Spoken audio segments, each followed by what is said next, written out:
background. Oh, yes. I'll go with their house all the time. Yeah. You guys host them. We are. Typically we have 20, 30 first Thanksgiving, but this is the year that we typically go up to my dad's side.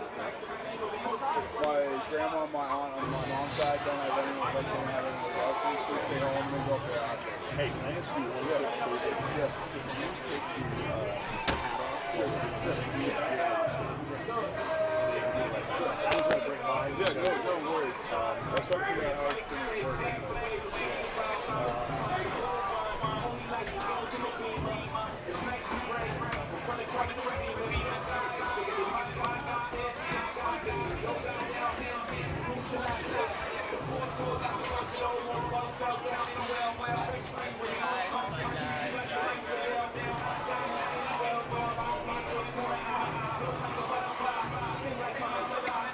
Austin, you good? Good? Okay, we got cameras right on either side. We're about to actually pick it down. No. But they're working though. They tested it. Yeah.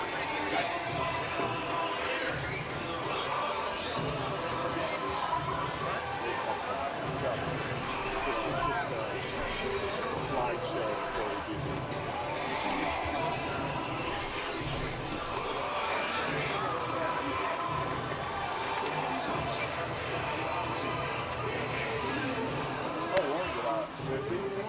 It's in the 50s. I think it's high 40s, low 50s. You know what? I should check my phone.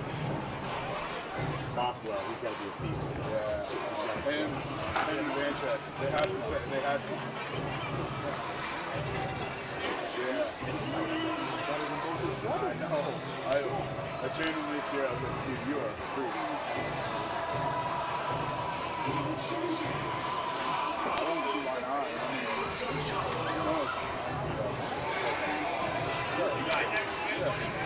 Class of 2013. You. Yep. Did you graduate in culture? So you guys set up right back here. Mr. Fisher. I'll get you a couple chairs. Mr. Fisher. See any chairs around? I'm going to have two ones up here, but I want to get them some chairs. Mr. Fisher. Good, how about you?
also run it on our program. Don't plan. No! You're not going to be talking through that. It's only over ambient sound because we couldn't. Yeah, that's fine. But yes, so leave a mic open. We have both announcers. They can talk. Both announcers can talk on the field. They're SCI. But right after that 30-second CIAC sportsmanship thing, you're just basically going to be muted, and then we'll have just the ambient mic, okay? Then the ambient mic will be off, and then we're going to, for 15 seconds, buffer between, we're just going to do nothing. And then we're going to play Portland Polo in the stadium and on the broadcast. No, it's being played once in the same time, in sync. You're going to hear it here, so you need to have, I'm going to have the mic out, otherwise it's going to echo, because it's going to put it out over the broadcast automatically. We don't want it to be back, it'll be a total echo. But then at the end of that 1 minute, 16 seconds, you're going to go live. And be like, hello everybody, and welcome to, and that's your open, right? Or you want to wait until after the national anthem. Right in from that thing, like national anthem, and then the coin toss, and like you got to figure out when you're going to come in. I don't think you should come in before we do the sportsmanship and the polo. Right, that's going to happen. So the sportsmanship is going to be before the anthem, right? Sportsmanship, cold open. Right after cold open, though, we're going to go to the national anthem. I don't know if there's going to be a minute in between where you might want to come in and say, welcome everybody, we're happy to be here with you, happy Thanksgiving. We're about to get underway here at Stadium Field. And then if she's starting the national anthem, you're going to say, and we're going to listen to the national anthem.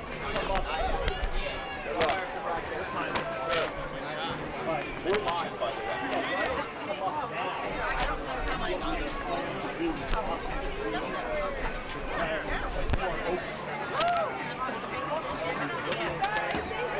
Okay, is Ted ready?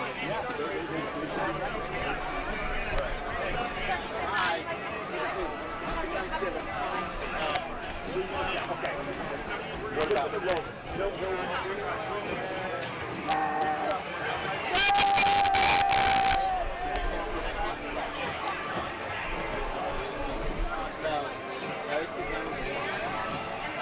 So she knows, right?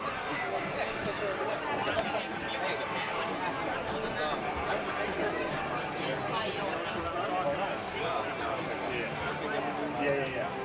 All right, Maddie, Ian, ready? You ready? She can talk to me, right? Yeah. Mike? So tell her to...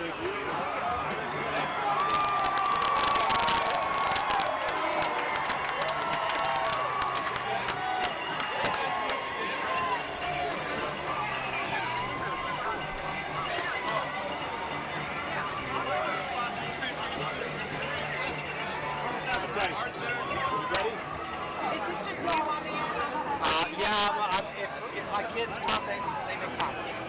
Maybe one or two. I'm not holding it. I'm not holding it for them. Well, we're just fitting 7. We're good.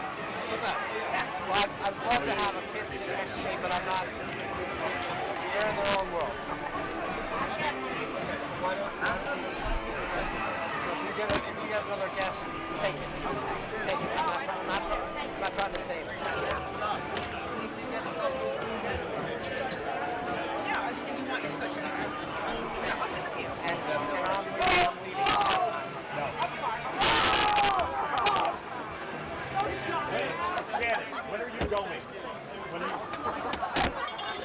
Kyle, how much time before the moment of silence?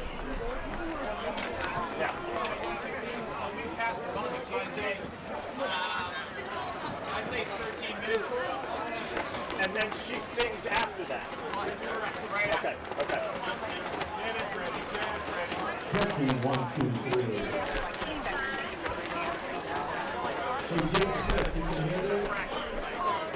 Thank you.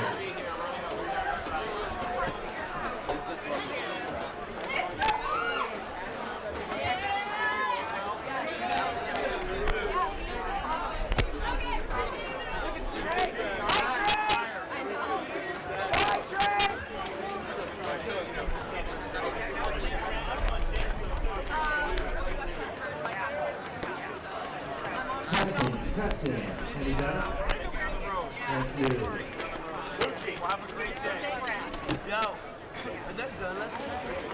Yeah, big game, Dave. Arthur, oh my God, you're so Yeah, Davis Step. He's the best. Hey, how are you? Thank you for the box. That's awesome. All right.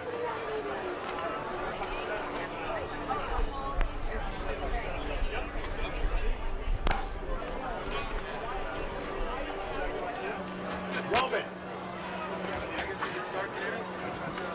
How are your house guests? Tell Roman to look at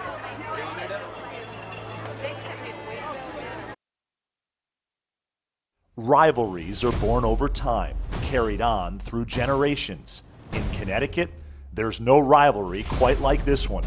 Two powerhouse football programs located just a few miles apart. Blue and white versus red and black. The Wave versus the Rams. Darien versus New Canaan. This rivalry has existed since the 1920s, and for the 25th time, these teams meet on Thanksgiving Day. Home field advantage returns this year as the rivalry shifts to Darien High School. The 7-2 Rams control their own destiny, needing a win to lock up a spot in the state playoffs. Darien stands in their way. A perfect season on the line, but more importantly, bragging rights for the first time in 3 years. It's the highlight of the high school football season. It's Darien and New Canaan. Get ready. It's the Turkey Bowl.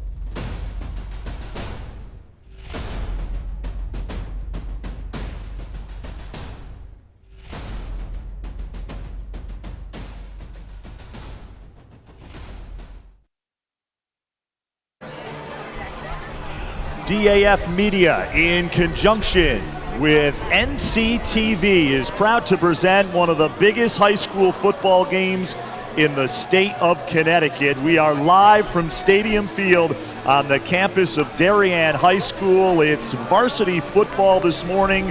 It's Darien versus New Canaan, or New Canaan versus Darien, depending on where you're Well, happy Thanksgiving, everybody. Here we are on a beautiful Thanksgiving morning. A little breezy. I am Damian Andrews. So glad you could be with us. Happy Thanksgiving. Joining me on the broadcast this morning is Ian Nicholas, former New Canaan High School football player and a former Darien captain, Matty DeAndrea, who played in this Turkey Bowl on more than one occasion. Gentlemen, welcome in.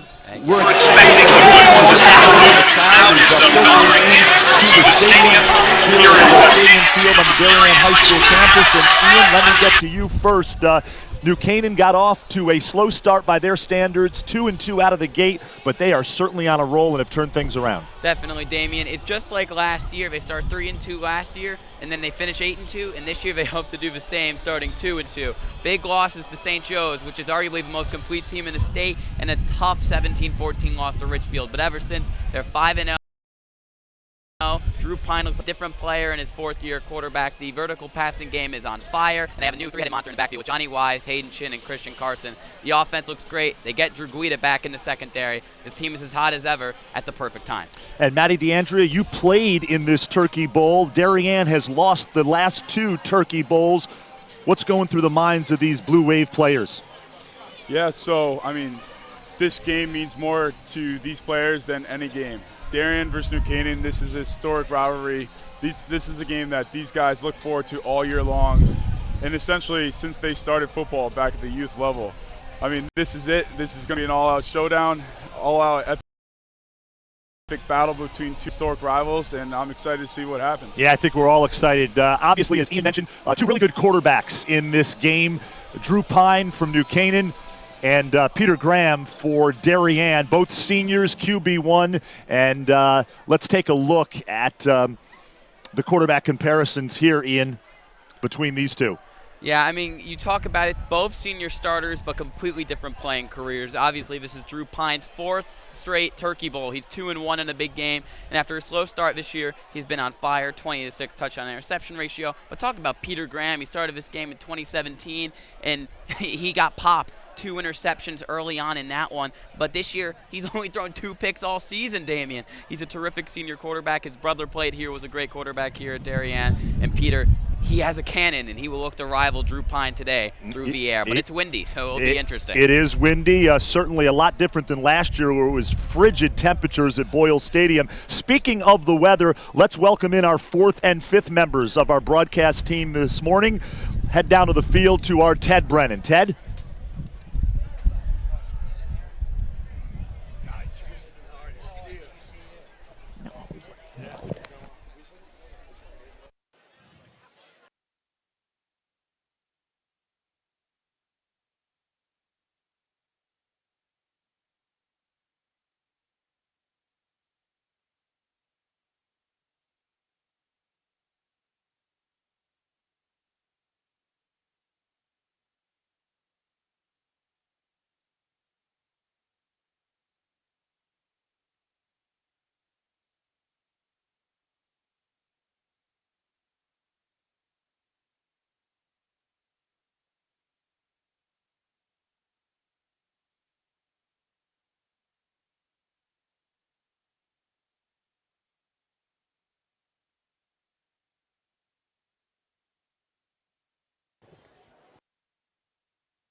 And it is a terrific game here, Matt. You know, it's a lot warmer than it was last year, almost twice as warm as it was. And the wind's going to come into effect. And for a Darien team that's always relying on the vertical passing game, how do you think that's going to affect the game plan? You know, I think it should affect the game plan slightly, but, I mean, both teams like to run.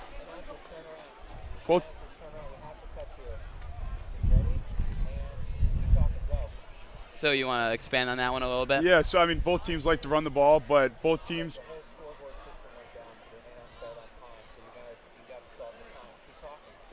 and both teams like to run the ball, obviously, but they're gonna take shots. They're gonna take shots down the field.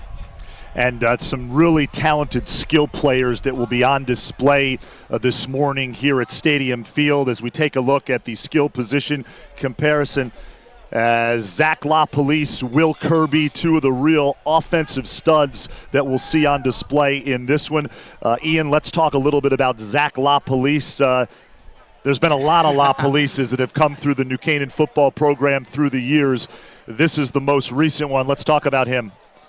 Yeah, I mean, it's crazy how great he's been this year for a guy who was the number 3 receiver last year behind Quentin O'Connell and Wyatt Wilson, now the number 1, and he, in my mind, is one of the most athletic players in the FCAC. As you see on the stats, folks, 789 total yards, only 47 touches, 11 touchdowns. That doesn't even include the punt return, TD Damien, and he starts on defense. He's got a pair of picks there. He's physical, he's electric, and he could burn this defense down the middle. Coach Raffone is probably having nightmares about what he can do, and as you mentioned, Alex LaPolice. Hopefully we can get an interview with him later today, the Harvard football player, a great player here as well. And Matty DeAndrea, let's talk a little bit about Will Kirby. Obviously, it is windy today, as Ted Brennan alluded to on the sideline. Kirby could really be a factor in this game, and the running game could be a focus for the Blue Wave. Definitely. They're going to try to feed Will Kirby the ball.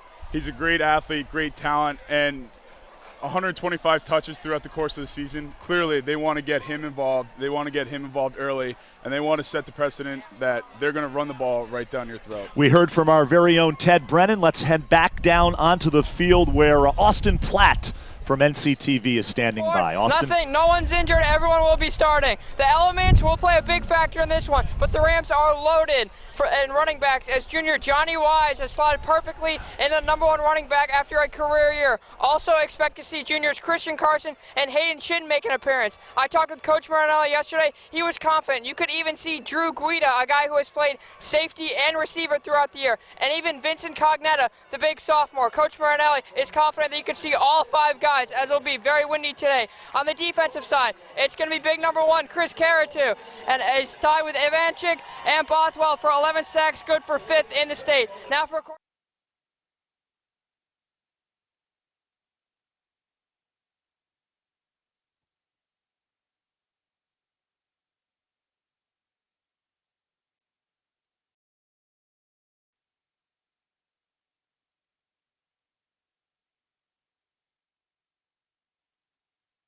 School pride. Bonding with my squad.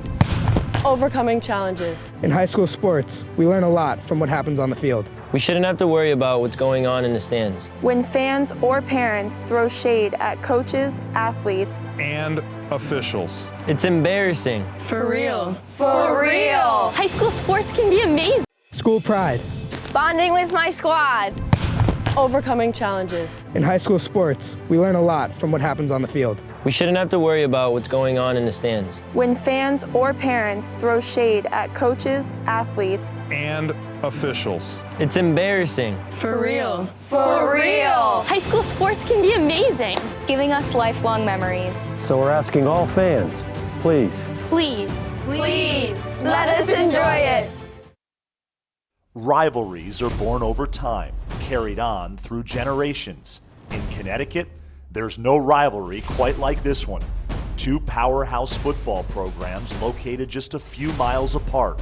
Blue and white versus red and black. The Wave versus the Rams. Darien versus New Canaan.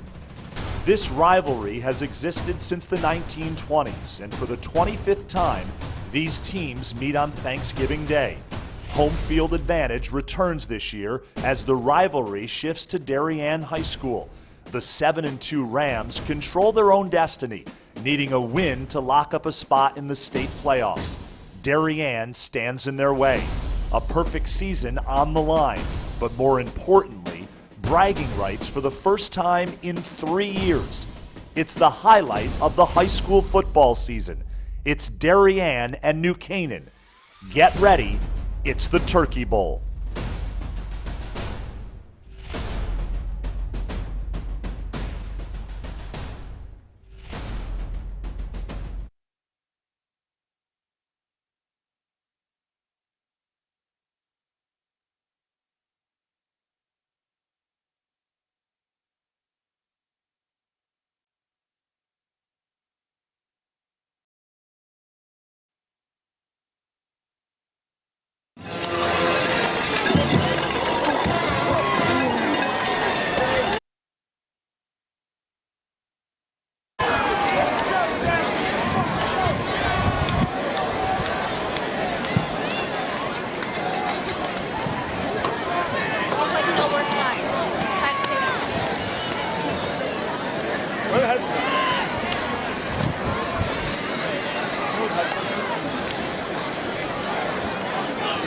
Can I have your attention, please? At this time.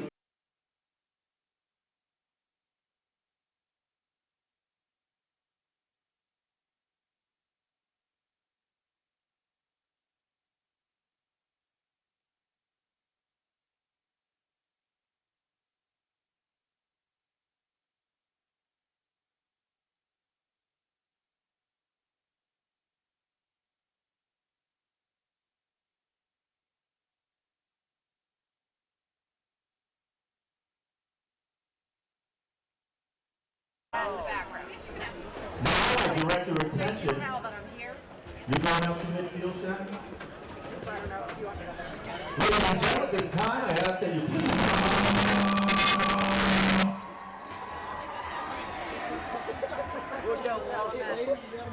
Football game? Okay. I just bought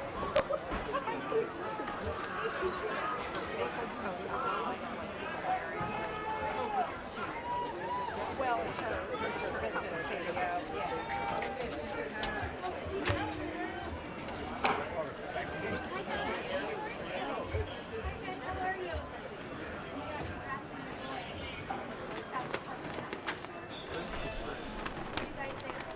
We are live here at Stadium Field on the Darien High School campus, awaiting the Turkey Bowl 2019.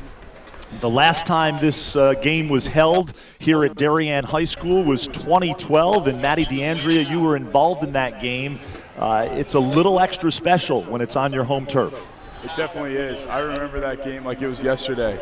You know, we hadn't won in 11 years, and we took it to them, and you know, we beat them for the first time in 11 years again.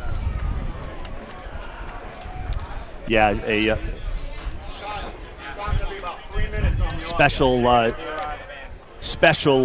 day here at Darien High School, Turkey Bowl 2019. We are having some technical difficulties this morning with our sound system and scoreboard here at Darien High School, but we hope for kickoff real soon. And let's listen to the band playing the national anthem.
Nice job by the Darien High School band playing the national anthem.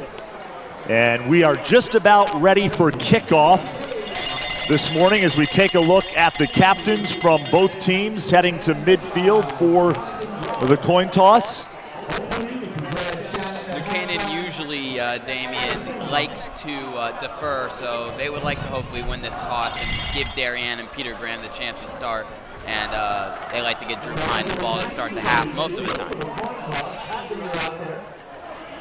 So this is, as I mentioned, a collaborative broadcast for the second year in a row. NCTV and their advisor, Roman Cebulski, who do just a terrific job with their TV production at New Canaan High School, and DAF Media, and all of student volunteers from Darien High School and from New Canaan do a terrific job.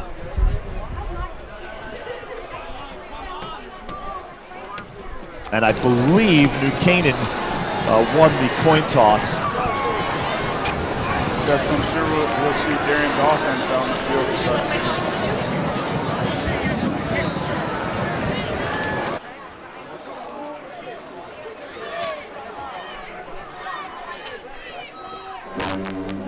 So we are just about ready for kickoff here. Darien, New Canaan, and Darien. This is always a special one, and I'll tell you, from the way the weather was a year ago, it's almost balmy here. The three of us were up at the booth at Boyle Stadium, and it was downright cold. I feel like we're in Miami right now compared to last year. Last year was brutal, but I mean, you can't ask for a better day of weather than you have here today. No, absolutely. High 40s, low 50s, a little bit of a slight breeze, but it's gearing up to just to be an awesome day here at high school, at the Darien High School. That win, sorry, Damien, could have a huge factor. You know, I talked to Coach Marinelli yesterday. He said we're really going to have to rely on the ground game. So you're going to see a lot for Darien, Will Kirby, for the Rams, Johnny Wise, Christian Carson, Hayden Shin. Two great quarterbacks, but the run games are going to have to be big if the winds get really up there today, guys. And New Canaan did, in fact, win the coin toss. They will kick off, defer to the second half. So Darien, as Matty D said, will get the ball first here. Turkey Bowl 2019 about ready to go green. If you're a New Canaan fan, you're happy. Number 4, Drew Guida's back in the lineup. He had a broken collarbone earlier in the year, but he is back. He's a big factor to stopping Peter Graham and this offense today on the back end. And Nick Radman will kick off for the Rams, number 98. And here we go. Sellout crowd here. Tickets went in a hurry for this one, as you would expect. The student body from both teams well represented. And we're going to have some football. And we are underway. And Michael Minikis and he brings it out to about the 21-yard line. So Darien, the offense comes out onto the field. We talked about the quarterbacks. Peter Graham, QB1, senior. He's committed to play at Dickinson College, where his brother Timmy is the quarterback right now. He started this game in 2017 when at Boyle, New Canaan got the big-time win. And as only a sophomore, he struggled. He was benched before getting 46 yards and 2 interceptions. But he's a completely different player now. Great vertical thrower of the football. I'm really excited to see what he does through the elements today. New Canaan head coach Lou Marinelli said it's one of the quickest releases he's ever seen. High praise from the longtime Rams head coach. First pass is tipped at the line of scrimmage, Matt. Yeah, unsuccessful there. It looks like they wanted to come out throwing. I mean, there's wind out here, but clearly they're not afraid of it. Pressure up the gut on that one from Jack Finnegan, number 2, the Rams inside linebacker and captain. He flies around. Coach Marinelli says that all the time. And on that one, they send him on the blitz, and it works perfectly for Chris Silvestri in this defense. Here's Graham. Swings it. Interesting, New Canaan is playing a 3-down lineman front versus Darien spread offense. We'll see if that continues throughout the course of the game. That was a little swing pass there to Sean Gifford. Didn't get much. So it's going to be roughly 3rd and 10. Yep, 3rd. Graham puts it up, and a catch near the sidelines on the near side of the field, as that was Jackson Peters. And Ian Nicholas, you and I were talking about Jackson Peters before this game, a big play receiver for Darien. I can't believe I'm going to say this as a former New Canaan player. I love Jackson Peters. At 6'2", New Canaan struggled against the bigger receivers this year, and that was just all Peters going up, good ball placement, making the grown man play on the vert. So the drive stays alive. Here's Graham on 1st and 10, overthrown, no flag, as the intended receiver was Ryan Mulligan. It looks like actually a flag was thrown on that play, Damien. Came out late. We do have a flag on the play, so the hanky did in fact come out, and this is going to go against New Canaan, and it'll be a fresh set of downs for Darien. Let's go back to that previous play. What an exceptional effort there by Jackson Peters. I mean, he went up, high pointed the ball, and essentially, I mean, he mossed the defensive back. And LaPolice is the team's best receiver for New Canaan. He plays both sides of the ball. He's been terrific all year, but he's a little undersized, and that was just all size on that one. And here's Will Kirby around the right side, tries to cut it back up, and not much doing there. As Andrew Morse and Finnegan in on that tackle. And you mentioned Finnegan, number 2, and that is a significant number in the New Canaan High School football program. Yes, every senior linebacker, the star senior linebacker every year inside, they rotate number 2. Last year was Ben Schneider. They just keep rotating and rotating. It's an interesting number for a linebacker, but it's a tradition here at New Canaan.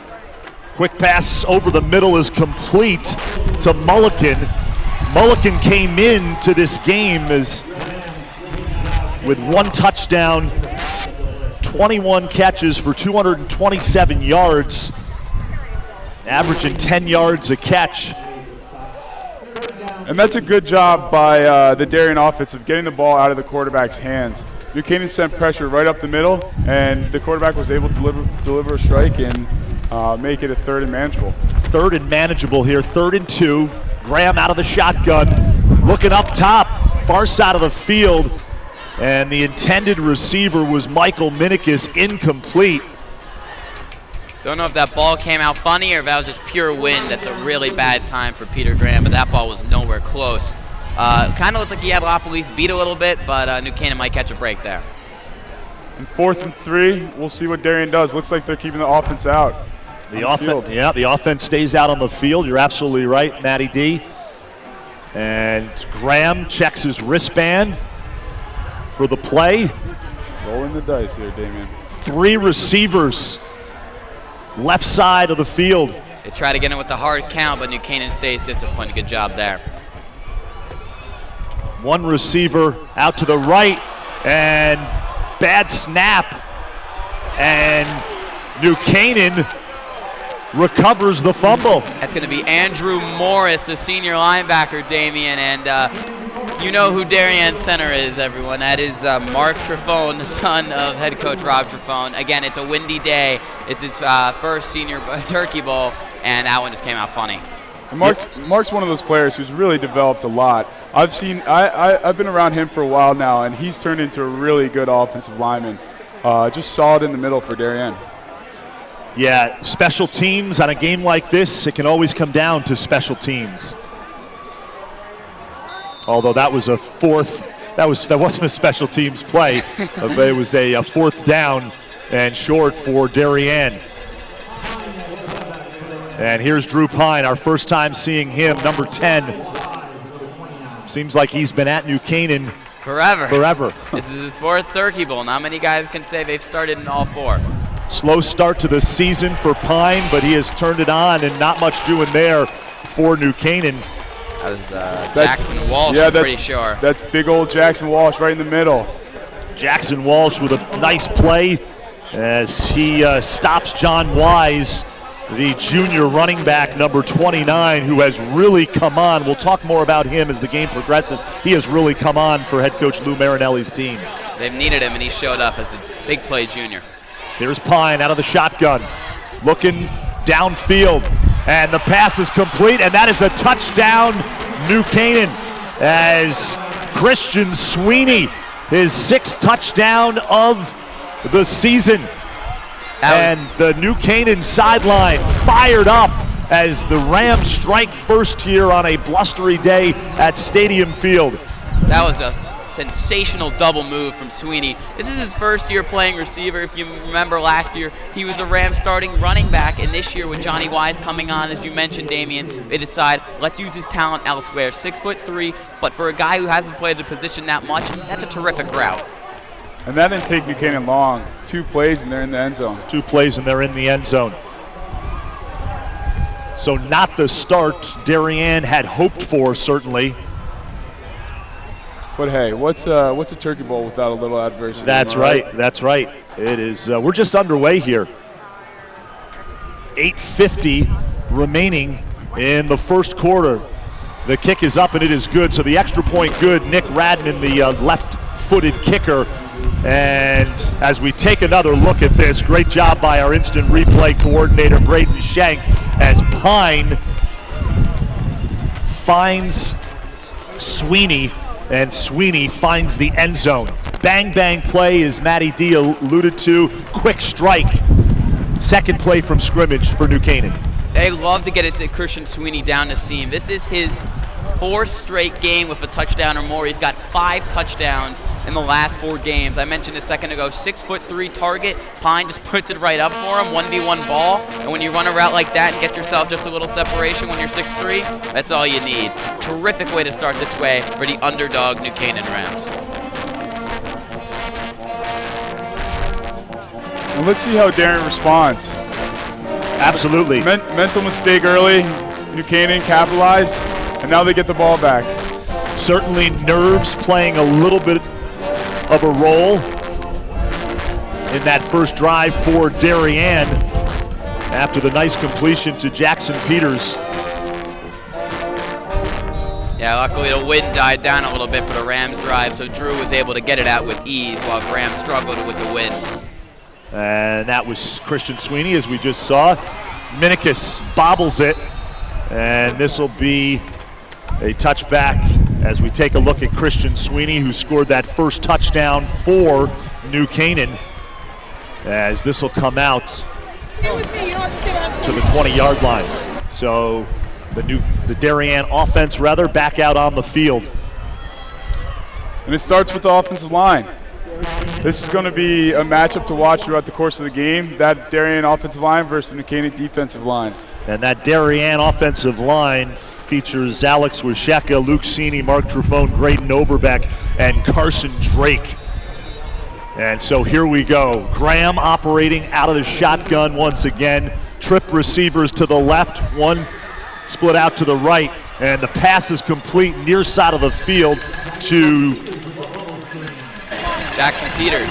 You know, watching Jackson Peters. You know, he does not move like a guy at his size. He is really a player who just moves really well. They can get it out to him on those quick plays, and he can make it. Second and short, another quick screen to the other side of the field here, and they are going to get the first down just enough. Back-to-back completions for Peter Graham.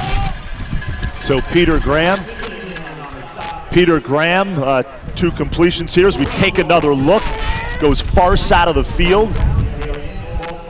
So a first down for Darien as the Blue Wave trying to sustain this drive after the miscue on their first drive. Pass is complete to Mulliken, and across the 40-yard line, let's call it the 41. That'll bring up second down and short for Darien. It looks like Darien's game plan going into this game is to attack the edges. We haven't seen many runs inside. They're running the outside zone. They're throwing the quick screen to the outside, quick hitch and go.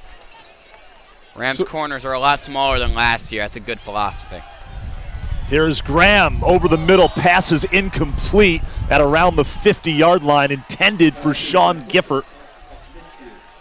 Yeah, you got to make that catch. He was pretty open. Maybe not the best ball, but really good. I mean, he just hits the turf hard, but Graham just finds a soft spot over the middle of the field.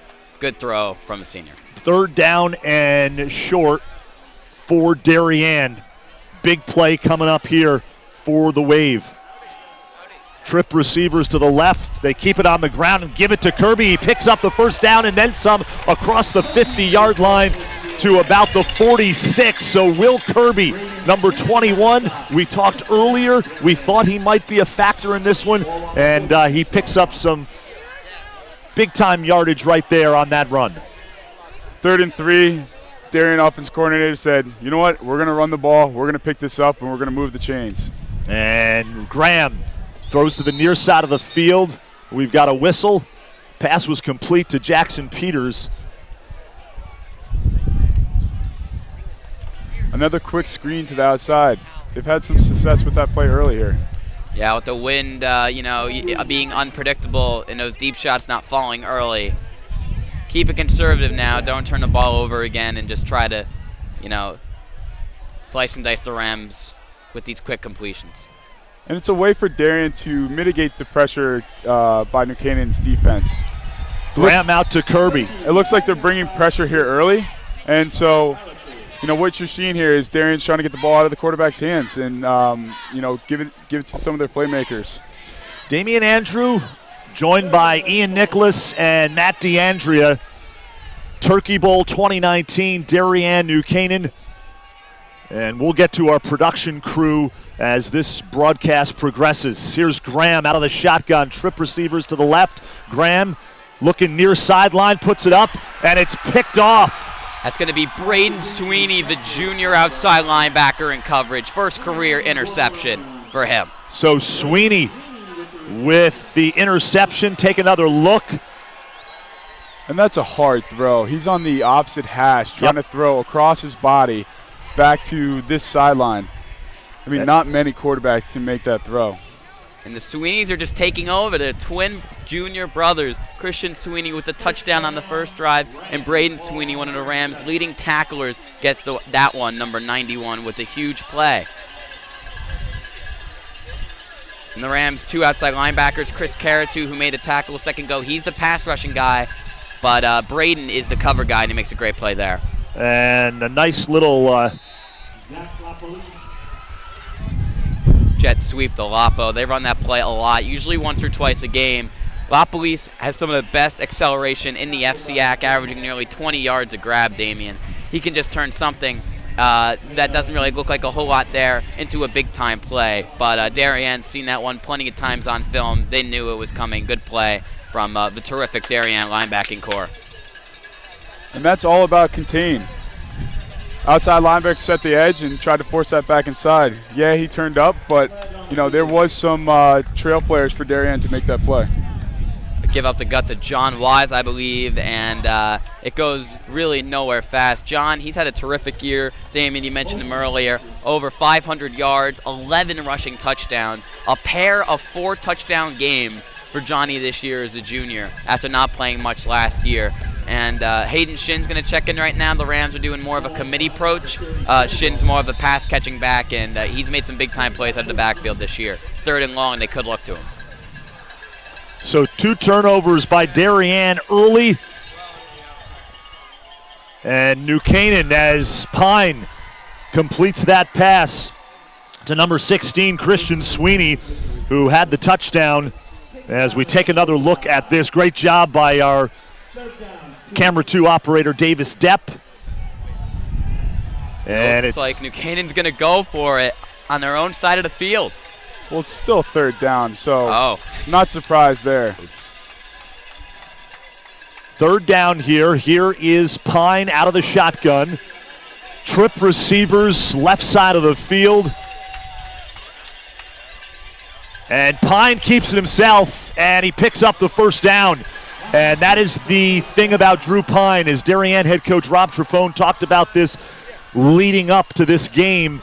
The thing about Pine, he's such a dual threat. He can throw the ball, and he can get it done with his legs. And Coach Trefone concerned about that as they schemed all week. And that's a smart play on 3rd and short. You add an extra blocker by having the quarterback run the ball himself. Had to give to Christian Carson up the gut, a very physical runner, about 11 yards, back-to-back 1st downs for the Rams. Christian Carson with 2 touchdowns this season, 27 carries for 128 yards, and they will sprinkle him in. Wise has been the primary back, but Shin and Carson get sprinkled in. Some new wrinkles for New Canaan. They really weren't early in the year, but Johnny missed the game with an ankle injury, and both of them had over 90 yards in the game they missed. They're like, why not? We had 3 great runners. Let's get them all involved, as he gets the 2nd straight carry there for 5 yards. So Carson. That's a good run on 1st down. The key to this game is to win on 1st down, and that's what New Canaan just did there. Yeah, we've seen Darien early. They've backed themselves into some 3rd and longs that with the wind, it's been hard to get themselves out of those situations. Meanwhile, New Canaan started strong. The wind picking up a little bit. 2nd down. Not much doing there for Wise, the junior. Wise has been lifting with the varsity team since 8th grade. He's a huge runner, really physical, but this is one of the best front 7s in the state. Darien always, Sam Wilson, John Henry. This is a terrific front 7, and obviously they've prioritized in shutting him down. Well, keep an eye on Will Bothwell and David Ivanchek. As Drew Pine keeps it and gets a 2nd 1st down on the drive with his legs. And here, as we take another look at that, the tackle made by James Morrissey, the senior. He had 23 tackles, 5 sacks coming into this game. And New Canaan in the white, moving from left to right on your screen. Darien in the black, moving from right to left. And right now the Rams on the move. Here's Pine. They keep it on the ground with Wise, and Wise breaks a couple of tacklers. And he takes it inside the 15-yard line as New Canaan on the move once again. As we take another look at this, the handoff to Wise finds a hole, and then he sheds a tackler. That's actually going to be Christian Carson again. I'm sorry, it's really Carson. Yeah, I don't blame you because you would think Wise is the guy, but Carson's come on strong. You need a tough physical runner to make these kinds of plays up against the front 7 that's really good at tackling and getting to the ball. They're going with the big physical Christian Carson. La Police in motion. Pine keeps it himself, and that's a New Canaan touchdown as he lunges into the end zone. And the Rams, their 2nd score of the 1st quarter. Talking to Coach Marinella yesterday, I said, Drew's getting a lot more designed runs. Is that going to be a part of the game plan tomorrow? He said it will. And look at that. That's the 4th designed run on the drive. They're using the Notre Dame commit, not just through the air, but you got to realize this is one of his last big games here. Take full advantage of his skill set. He's putting his body on the line. That's rushing touchdown number 7. Here's Radman. The extra point attempt is up, and it is good, and it is 14-0 as we take another look at the Drew Pine touchdown and the Darien sideline. Silence not at all what they were expecting on this Thanksgiving morning 2019 as New Canaan has come into Stadium Field with a purpose, and they are up 14-0 as we take a look. Drew Prine, 6'2", 190-pound senior. He has committed to Notre Dame, and that seems like he did that a long time ago. Yes. You know, this is the guy who the expectations coming to the high school when you get an offer from Alabama before you even step on your high school football field. The pressure is through the roof. Well, what has he done for New Canaan? 2 state championship appearances, a state championship win in his freshman year, and after the slow start this year, when everyone is downing him for having that rough start to the year, what does he do? Unfazed, he's taking his team on his shoulders and on his legs on this one, and he's taking advantage. I want to talk to you, Matt. You know, you've been here before as a player, a varsity captain. What do you tell the guys down 14-0 in a game like this? You know, I mean, obviously New Canaan came out hot, but Darien shouldn't worry. It's early. It's the Turkey Bowl. There's going to be more scores to come, and, you know, they just have to stick to the game plan and execute. That's really what it comes down to. And a nice return by Minikis across the 25-yard line to about the 27. So Darien's offense comes back out onto the field for the 3rd time this quarter. And I'm sure, as you mentioned, Matt, words have been spoken on the sideline to kind of get this offense going. 2 costly turnovers have led to New Canaan touchdowns as we take a look at head coach Rob Trefone there in the white jacket. There's a look at the New Canaan sideline. Great work by our camera crew and a great crowd here this morning at Stadium Field. Darien coming out to with trips to the left, spreading New Canaan out. We'll see if they stick to the run game, and that they do. And they give it to Kirby, and he finds some running room before he is taken down by La Police. So, and that's what Darien needs to keep doing. They have to stick to the run game. They can't give up on that. I mean, that sets the stage for the rest of the game. Once they can establish a run, now they can go and attack downfield.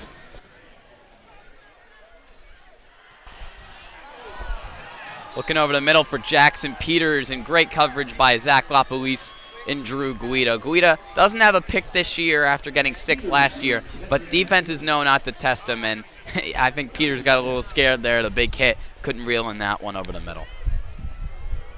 And so it's 2:07 left in the first quarter. You are watching the Turkey Bowl between New Canaan and Darien, or Darien and New Canaan, whatever you prefer, on DAF Media and NCTV. That's a good job by New Canaan there.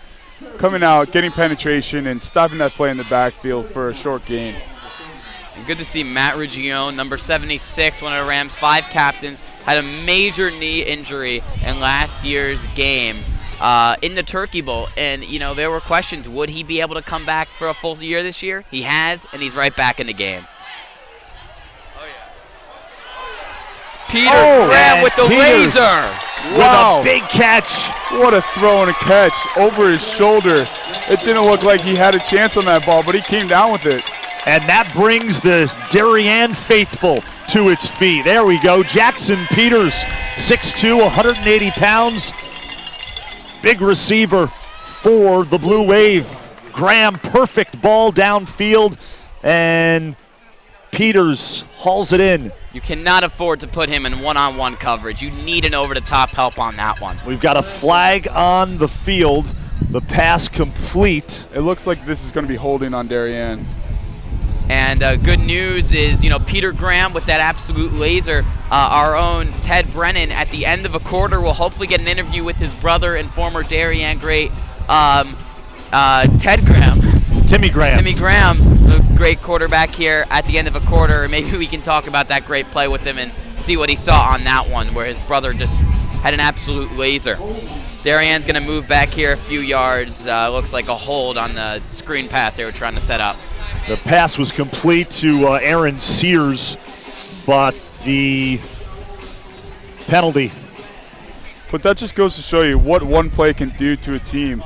Before that, the stadium was dead silent. Yeah, exactly, dead silent. That one long pass, it just rejuvenated this this Blue Wave crowd. Kirby tries to get outside, but he is knocked out of bounds by Guida. And also a really great pursuit angle from Braden Sweeney. He had to pick a moment ago. That's not a play that's going to show up on the stat sheet. Nope. But as an outside linebacker, sometimes you just have to do your job. And when you do it, players like Drew Guida get free tackles because Kirby, an excellent runner everywhere in the field, just had nowhere to go on the outside run.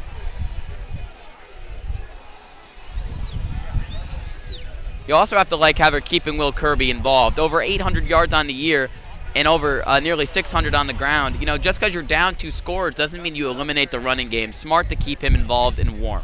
Kirby, 9 touchdowns coming into this one, averaging 5.4 yards a carry. They swing it out to Kirby out of the backfield, and he takes it across the 20-yard line. So Darien now on the move inside the red zone. Another first down for the Blue Wave. And that's a great play call by Darien coaching staff. Give a little flare route out of the backfield, and they picked up a good chunk of yards there on second down. Yeah, Kirby's also great as a receiver. He's 4th on this team in yards through the air. That's got to be a missed assignment. They run this play a lot, Darien, that is. And whoever is probably one of the inside backers who just couldn't get there in time because Kirby's just such a great athlete out of the backfield. And it looks like they're going to either call a timeout or that's the end of quarter number 1. And the quarter is about to come to its conclusion. Actually, it is going to be a timeout. It is going to be a timeout. 9 seconds as we take a look at the New Canaan sideline there, the huddle. Again, this is a collaborative broadcast between NCTV and DAF Media for the 2nd year in a row. And for those of you watching who are not familiar with either organization, all student volunteers from Darien and New Canaan, and doing a tremendous job bringing you the sights and sounds of this Turkey Bowl 2019. NCTV is led by Roman Sobolski, and he does a terrific job with his New Canaan students, and DAF Media in its 3rd year of existence, all student volunteers from Darien High School. So 9 seconds remaining in the first quarter as we take a look at Darien head coach Rob Trifone in that huddle, talking things over with his offense. And 3rd down for Darien. And if I were to guess, this is 4 down territory. Absolutely. Especially with the wind and a junior kicker, you can't afford to go for a field goal here. It's touchdown or bust down 2 scores early.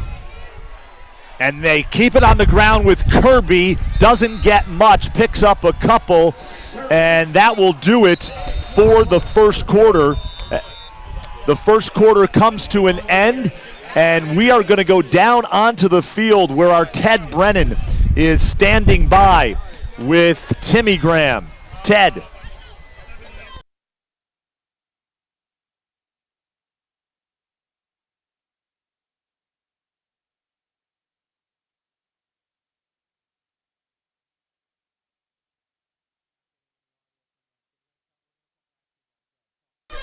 So no audio there, sorry about that, but you saw Timmy Graham, who a big part of this New Canaan High School football program, played in this Turkey Bowl on a number of occasions. He is the starting quarterback now at Dickinson College in Pennsylvania. So we're at the end of the first quarter, about ready to start quarter number 2, and Darien with the football, and they're going to go for it here on 4th down. I'm pretty surprised. I thought the field was going to flip at the end of the quarter. Yeah, actually. It should have. We have, was that a timeout? Oh, it was a timeout. It was a timeout. And that's going to be. The clock reads 0, though. Motion on Darien, so a Blue Wave penalty. And there is no time on the scoreboard right now. Well, they're going to get a false start, so not sure what the quarter situation is, but that will back them up 5 yards regardless of what quarter it is and make it a more difficult 4th and around 11. They have not flipped fields here, which is very confusing. 12 minutes are up on the scoreboard. 4th down here and long. They give it to Kirby, and he is going to be well short of a first down as Morse, among others. Matt, you're shaking your head. What do you think of that play call? Just an interesting play call there. I get it. It's 4th and 10. You don't want to make a mistake, but you've been throwing the ball all day. Might as well go for it again on 4th and 10. Here's Kirby, and being pursued there. I mean, I love getting Will Kirby involved as much as possible, but 4th and 10 is not a running down. And especially outside run, New Canaan, as I mentioned, Braden Sweeney, good contain, doesn't make sure he gets the outside leverage. Put some more trust in your quarterback. You know, this is a guy who's been the backup for 2 years. He got some playing time in this game 2 years ago, and he's had a terrific year this year. Put the ball in his hands in the red zone. He's had some big plays today, and let him rip it. So it is now, as you can see, it's the start of the first quarter, or second quarter rather. 14-0 New Canaan, and the Rams with the football. Running play on first down, as that was Wise, John Wise with the carry. Picked up a couple. The Rams are lucky that Christian Carson's had a good game because Johnny has gotten off to a bit of a slow start. Not a whole lot of running room behind this much improved O-line. 2nd down for New Canaan, and Pine keeps it himself, takes it up the middle. I don't know if he has the first down, depend on the spot, close to a Rams first down. And that's a good read by Drew Pine there. That play, it's designed where Drew Pine can either give it off to the running back or he can take it himself. Yep. He saw the defensive back or defensive end expand with that running back, and he said, I'm going to pull it and take it himself, and he picked up the first down for New Canaan. These are plays I haven't seen before, sorry, Damien, during the year. New Canaan's busting out the really nice plays right now that Darien has not seen on film yet. And there's Wise again, and that is a gain of a couple. It's going to be Christian Carson, the power back. They bring him in, and he gets the first down. Another good play for the junior. 2nd down and 7 for New Canaan. Very interesting that offensive coordinator Dan Farina is putting the trust in Carson, the 4th leading rusher, who had just 128 yards, and as you mentioned, Damien, 2 rushing touchdowns heading into this game, but he's really been the bell cow right now. He's been extremely productive. But the O-line has been really good as well. You mentioned the O-line sets the tone, Matt, and there, New Canaan's offensive line's getting it done up front. And here is Carson again.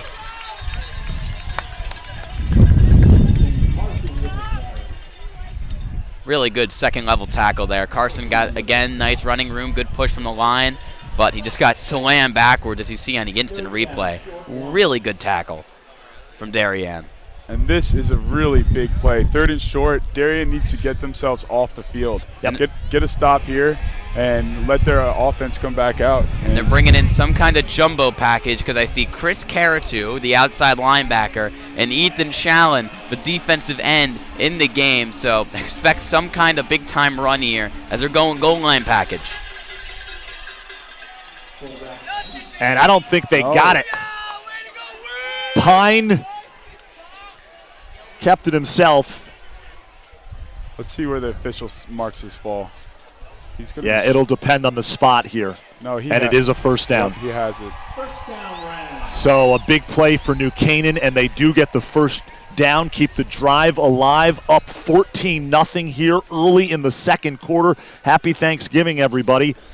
On a beautiful, albeit a little windy and slightly chilly, but a beautiful day here in Darien, Connecticut. And Pine's going to keep it up the gut again. Pine picks up a couple on first down, so that we always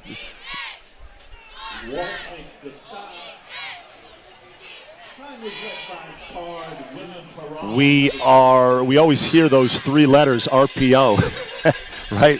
Run pass option. The RPO, it's just a killer of a play. Here's La Police around the left side. Yeah, it's the biggest play in football now, and New Canaan's offense is really built off of it. We haven't seen a whole lot of RPO passes from New Canaan today, but that's really what the passing game is built off of here. Quick hitches, quick outs off the run. Absolutely, they give you that look, yeah. Darien, same thing I was going to mention earlier. They ran a quick hitch to Peters. Easy completions, catches the defense off guard. That's just football in 2019. Get your quarterback in a rhythm and catch defenses off guard. Give up the gut. And Carson with the first down run on third down. Another big conversion for the junior running back. So it's interesting. It seems that New Canaan's coming out, and they want to come out in trips. Either starting 2-by-2 and motion over to the trip side, or they're going to come out in trips and run the ball. So it's interesting, the New Canaan game plan here against the Darien defense. And they're putting a lot of faith in the O-linemen, a lot of pulling plays, and that's really hard to do up against a big front. Timing has to be key on those pulls, and they're getting really big lanes. They're spreading the field with the trips formation. It's working to perfection right now. So here we go. First down. And it's Pine again.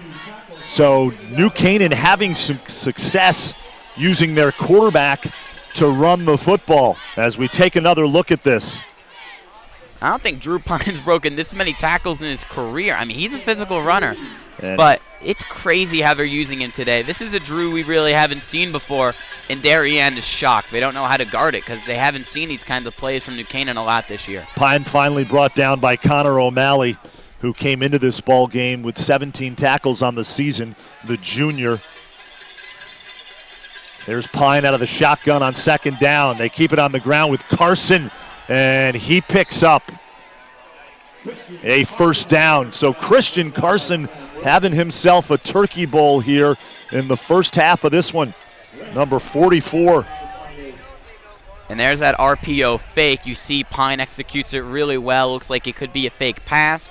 Instead, his fake throwing motion throws the defense off guard. Carson gets a really great lane behind the left side of the O-line, anchored by the big Willie Perrone and the sophomore left tackle, Ned Brady. And here's Carson again. And that time, nothing doing as Big Jackson Walsh.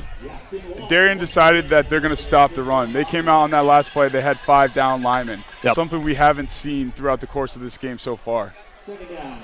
And it's not the lack of size they're hurting him. Darien's got the players size-wise to match up with New Canaan's O-line. It's just New Canaan fundamentally is winning the battle, winning in the trenches. It's second down here. I mean, you almost never see that. New Canaan comes out and spread, and Darien still keeps the 5 down linemen, which just really shows you that they're dedicated to stopping the run. Here's Wise across the 25-yard line. And this New Canaan offense on the move again as Wise heads to the sideline. Great job by our production crew from NCTV and DAF Media. We're going to get to all of their names in a bit. That's a great play call. 5 down linemen, run the ball to the outside when the defense is either expecting something on the inside or maybe a pass. Just keep faith in the running game. It hasn't slowed down. Make the game easier for Drew. Don't put it on his shoulders. You got 3 good backs. Use them all. There's Hayden Shin now. Yep. And Pine looking near side of the field. Pass is complete to La Police. He breaks a tackle, and he's finally pushed out of bounds by Sam Wilson, the senior linebacker who had just a monster season. Wilson heading to Middlebury, but another big play by New Canaan as La Police sheds the initial tackle and is finally brought down out of bounds inside the 10-yard line. So it is first and goal for New Canaan as the Rams are on the move. And in order for Darien to win this game, they have to. And that's an interception for Darien. What a as play. Sam Wilson steps in and makes a big-time pick as Wilson, the senior, stepping up at a big moment as Darien, New Canaan on the move. How about this? Huge, Damien. They fake the run again, and the intended receiver was Christian Sweeney. Was Sweeney who had that touchdown, yeah. You know, you look at Sam Wilson's size, and I'm thinking, how big is this guy? He's not big at all, but that's the key. He can run like a safety, like a corner. Kind of like Jack Finnegan on New Canaan. He can one-on-one cover very easily. He just wins that battle physically. Not the best ball from Pine. He tries to lead Sweeney over the middle and gets a little carried away. Wilson now with the lead on interceptions for Darien with 4 on the year. So Darien operating deep in their own end, and Wilson breaks a tackle, and he heads outside across the 30, tries to cut it back across the 40, across midfield, shedding tacklers, and he's finally brought down. And I was just about to say, remember that play, Damien. That play might change the outcome of the game. You know, Damien, you mentioned to me before the game, oh yeah, he might spell Will Kirby. I'm like, he can? Oh, he can. Look at this stiff arm. Drew Guida is one of the best tacklers in the FCAC. You don't see that happen to a player like him. And Sam Wilson just said, get off me. I'm running this ball, and I'm going to take it down and score here. Sam Wilson, 2 big-time plays, one on the defensive end, one on the offensive end. Big pickup, and Darien now operating in New Canaan territory. Ball at around the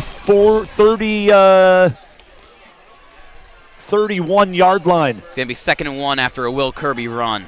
Here's Graham looking across midfield, and the pass incomplete. It was intended for Michael Minikis. You cannot miss that shot. That's a good route, solid ball, 1v1 coverage with Dean Ciencio, and Ciencio's lucky. It's just slightly overthrown. But I like the play call there, though. Yeah. 2nd and short, you still have another down if you don't get it, and if you don't convert. So take a shot, why not? And as you mentioned, it's most likely 4-down territory too, so you can take that shot and still have 2 more chances. They give it to Kirby, and he goes nowhere. That's Ethan Shallon on the tackle. Really great in run support this year, and he just decks him low. That's where you got to get Will Kirby. He's got powerful legs, and he just stops him right in his tracks. At the loss of a yard, probably. You can hear through our microphones the wind. This is a big play here for Darien. 4th down and about a yard or 2, and Wilson. New Canaan's pointing, but they didn't get it. Coach Silvestri's amped. Let's see what the official spot is.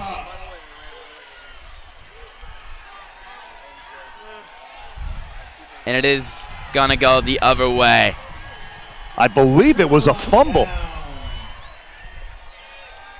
Not sure. It was hard to see from our angle, but needless to say, New Canaan will take over, and their offense coming back out onto the field.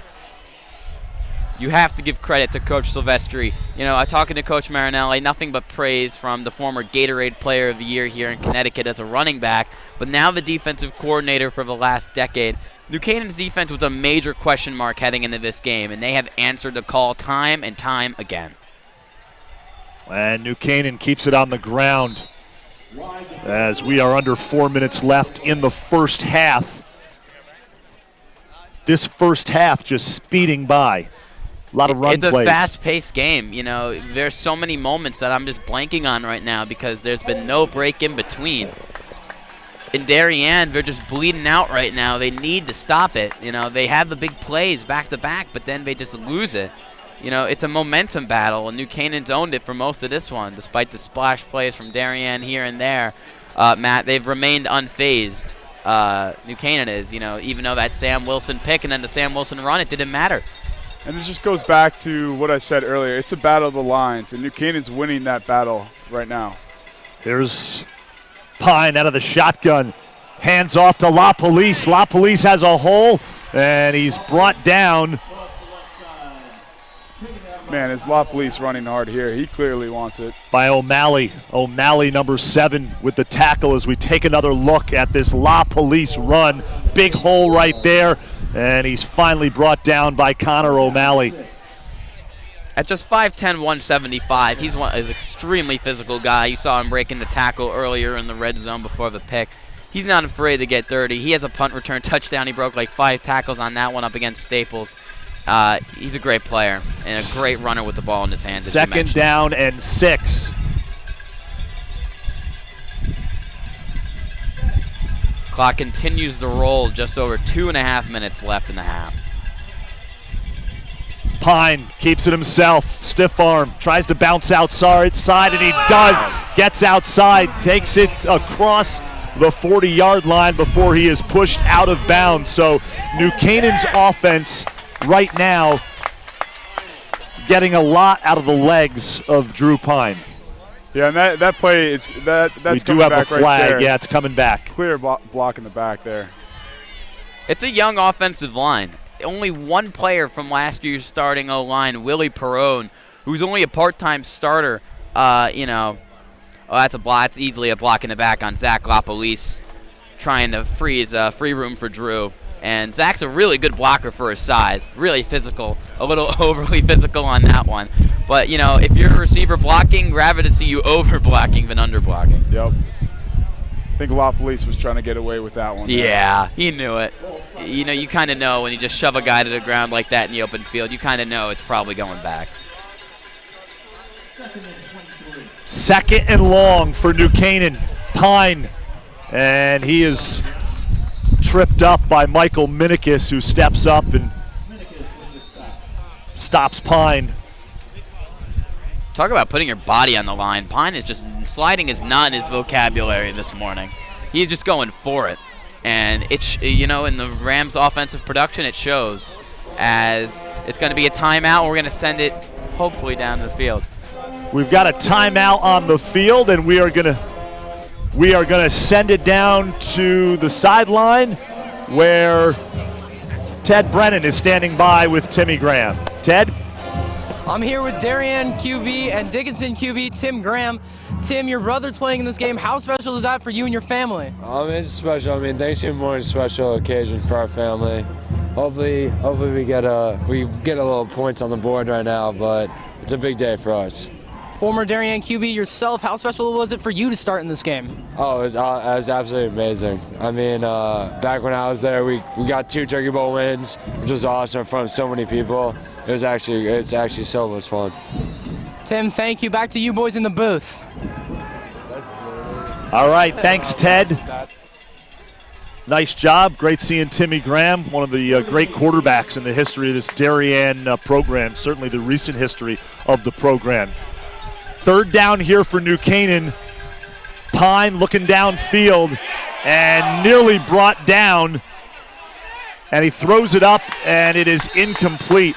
Nearly brought down by David Ivanchik, the sophomore. Comes around the right side there, nearly takes him down. Let's take another look at this, Matt. Yeah, it's an interesting matchup. Matt, you can break down that beautiful move from Ivanchik. But it's a sophomore versus sophomore matchup. It's Ned Brady versus Ivanchik, who's got 11 sacks this year. And Darien hasn't been able to put the pressure on Drew today. There, really nice move to the outside, beating Ned Brady. But Drew able to get out of it and nearly gets that one where it needs to go for Christian Sweeney. Ivanchik, 32 tackles on the year as a sophomore. Terrific player, number 33.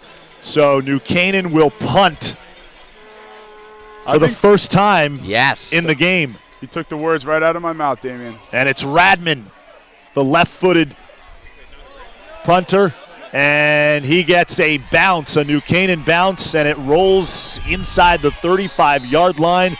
So Darien, it's quite simple, has less than 2 minutes. And you got to remember who gets the ball at halftime. The red hot, or not red hot right now, but really the productive Drew Pine New Canaan offense. Darien has to execute a masterful 2-minute drill here. Get yourself on the board. You have the vertical playmakers to make it happen. The ball is spotted at the Darien 38-yard line. The offense comes back out onto the field. Darien in the black uniforms with the Darien blue numbers. 14-0 New Canaan here, under 2 minutes remaining in the first half. Graham looking downfield, far side, puts it up for Sean Gifford, overthrown. He had him wide open, just overthrew it a touch. If they connect on that, that was going to the house. Yep. Yeah, that's a touchdown. And Sean Gifford on the year, 396 yards and 3 touchdowns. He's a good player. just left wide open, as they said, multiple guys. They run a lot of seam routes here in Darien, and it works a lot of the time. But with the wind, Graham hasn't dealt with a whole lot of weather adversity this year, and it gets the best of him. 2nd down and 10. Here's Graham over the middle. Pass is complete across the 50-yard line. Sean Gifford, he makes a nice catch before he is tripped up by Harrison Apelt. And Apelt with a nice tackle there, or else Gifford might be gone. Yes, Apelt, the junior, and with the injuries to Drew Guida and Chris Canet, who's out for the year earlier in the season, he had to get playing time. He's getting better and better every week. Darien and New Canaan territory. Graham throws it up and overthrows number 2, Austin Damel. And Damel hasn't gotten a whole lot of reps this year at wide receiver, more of a defensive back after playing a lot of receiver last year. Again, that's another tough ball. Outside the numbers, pushing the sideline for a first-year starter in the wind. You know, I like how you have to take a shot here, but you have 1:25 left. You know, it's not like you have seconds left on the clock. 2nd down here for Darien. Here's Graham looking downfield, steps up, across the middle, nearly picked off, threw it into coverage, and it's nearly picked off by Jack Finnegan. As we take another look, Gifford, the intended receiver. I think he had a read open down the field. He probably should have hit. They run a lot of routes over the middle of the field, like to hit the Rams defense at the same spot at multiple levels. And that's a tough throw over the middle of the field. Good coverage from Finnegan. Trip receivers wide right. They swing it to Kirby. He catches it, and he's got himself a 1st down. So a big 3rd down play for Darien as Will Kirby picks up some much-needed real estate. It's a great catch. It was really far in front of them. But they have good chemistry. Graham and Kirby out of the backfield. He knows where to lead him up the field to get that 1st down. Here's Graham on 1st down. Far side of the field, puts it up there, and the intended receiver was Jackson Peters. He was well covered. Check 2, check. Darien receiver just needs to check keep running 1, there. 2. New Canaan defensive back, he put his hands on. If he made an effort for that ball, it could be a possible pass interference call. Yeah. It looked like it started as a post route for Peters trying to take advantage of the undersized Dean Ciencio. But yeah. It was good coverage, so Graham decided to give it a 1v1 shot for his big man. Smart decision, but as you mentioned, Matt, he's got to go up for that ball. Try to draw a penalty, at least. Deep shot here. It's underthrown looking down the field. Drew Guida in coverage. Good play on Aaron Sears, the senior wideout. Actually, that's going to be Sean Gifford, the receiver for Darien.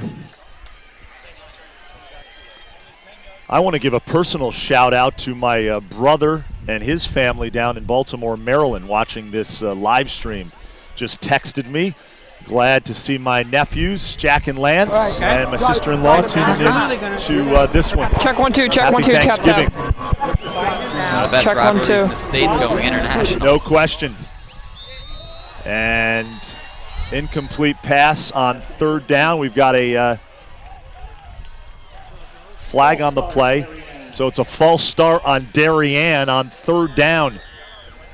Yeah, they were expecting the blitz on that one. That is the Darien O-line. And when you're an O-lineman and you know the heat is coming, you want to get that extra second, you know, to take advantage. They bring in Will McKay and Corey Pickering on defense, some extra sub-rushers with speed. And Darien O-line has not been extremely disciplined today, and they make another miscue there. And here's Will Kirby on the run. He ran into Peter Graham when he got the handoff, and he's going to get wrapped up on the outside run after a gain of 1 or 2. You are watching.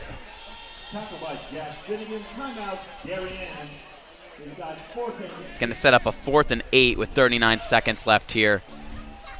Again, a huge play in this one. You see Kirby running outside, jump cuts nice, but Jack Finnegan's trailing all over him. And on 4th and 8 here, you got some extra time right now. If you're Coach Raffone and the offensive coordinator for Darien, Matt, what kind of play are you drawing up to catch New Canaan's D off guard? I just like a quick throw. Have the quarterback take a one-step drop and get that ball out of his hands early. New Canaan's going to bring pressure here. I'll be surprised if they didn't. So the smart play would be just to have a quick throw, quick slants, quick out, something just to get the ball out of his hands and let the playmakers do the rest. Yeah, this is a great receiving core after the catch. They have a lot of good guys who are shifty guys. Jackson Peters can make a move, and so can guys like Gifford and Minikis. So give them some space. New Canaan's defense has played off all game as they are looking to prevent the deep shot. So just quick completion, as you mentioned. Let your guys get some rack, hopefully pick up a crucial first down here. There we go, big play. 4th down for Darien. Graham over the middle, and it's nearly picked off. Nearly picked off. Pass is incomplete. And pretty sure that's Walker Swindell. And a Darien receiver just tripped. Not sure who it was. It was Jackson Peters. You see him adjusting his socks on that one. I don't know what happened. He was wide open over the middle of the field, and he just hit the deck. And that's a huge, you can't control that one. Just gets wrapped up by the turf monster. And that would have been an easy completion and a first down. Peters was looking that way, didn't really have a choice once he was locked on. And he just had to force that one in there. So New Canaan rather takes over on downs here with 32 seconds remaining in the first half. There's plenty of time left for New Canaan to march down the field and at least get a try at a field goal, if not more. Nick Radman's hit from 37 yards out this year, but they're not going to take any risks. Nope. They have an unexpected 14-0 lead right now, and they're not going to risk it. They're going to go into halftime, if not elated, but extremely content with the kind of game they're having on Darien's turf. Well, Darien's 37-game home winning streak on the line here this morning on Thanksgiving Day.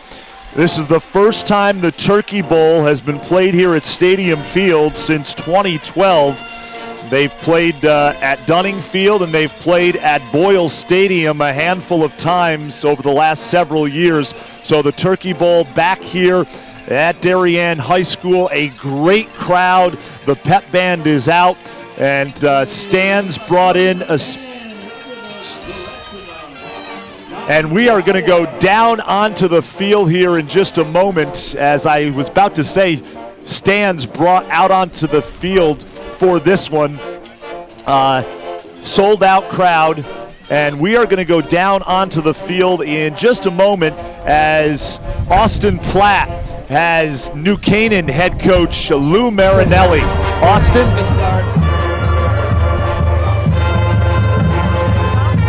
I'm here with Coach Marinelli. Coach, you can see behind us it's 14-0. Your defense has caused 3 turnovers. You scored off of 2 of them. What's been the difference for the defense so far? Well, I think the guys put together a great plan, and I think our kids are executing the plan. It's a lot of football to go. It's 14. We should have actually had another touchdown there, but we didn't. So this is a great team. They're undefeated, and they're one of the top teams, if not the top team in the state. So we have our work cut out for us. So let's see how it unfolds. But we have a lot of work ahead. I mean, they're not dead by any means. They're a great team. What does the offense need to do? Obviously, they put up 0 points when the defense has carried you so far. What changes does the offense need to make in order to pull this game out? Well, I don't think we have to make too many changes. I think what we're doing is pretty good. We have to make some adjustments on some of their defensive alignments, and hopefully we get the win that we can throw the ball a little bit more. But I'm happy on both sides of the ball, really. Thank you, Coach. Good luck in the second half. Thank you. So we are at the half here at Stadium Field. New Canaan leads Darien 14-0. As we take a look at the Class L playoff picture, New Canaan, we thought they would need a win maybe this morning to get into the state playoffs, but that was wrapped up last night by some of the games played on Wednesday night before Thanksgiving. They are in the Class L playoffs. Actually, those top 7 teams that you see there, Newington, New Canaan, and Weathersfield have all clinched spots. Massac lost last night on the road to our advisor, Mr. Sobolski's town of Newtown. Undefeated for the 2nd straight year, beat Darien last year in the playoffs. and Newtown gets the win over Massac, which means New Canaan is guaranteed a spot. And if they win here today against Darien, Darien still has a great shot in this one, then they would clinch a home playoff game Tuesday. Okay, well said, Ian. We're going to go back down onto the field where our Ted Brennan is standing by with one of last year's captains for Darien, Connor Fay. I'm here with former linebacker from Darien, Connor Fay, back here at the Turkey Bowl. Connor, how special is it for you to come back and watch your team play? It's great. You know, made a lot of good relationships with the guys in the past. It's good. It's good being back, see everyone you used to play with. You know, it's a special moment for everyone. You know, being a part of it has been an amazing thing. So coming back and, you know, seeing it from a different perspective is special. Darien's gone off to a slow start. Any tips for them as coming from the sidelines? No, I remember we'd always have a problem starting off, you know, getting in the rhythm, but, you know, we figure it out, make adjustments. So I got no doubt that the second half's going to come out stronger, and, you know, we shouldn't have a problem. Connor, thank you so much. Back to you boys in the booth. Yeah, of course.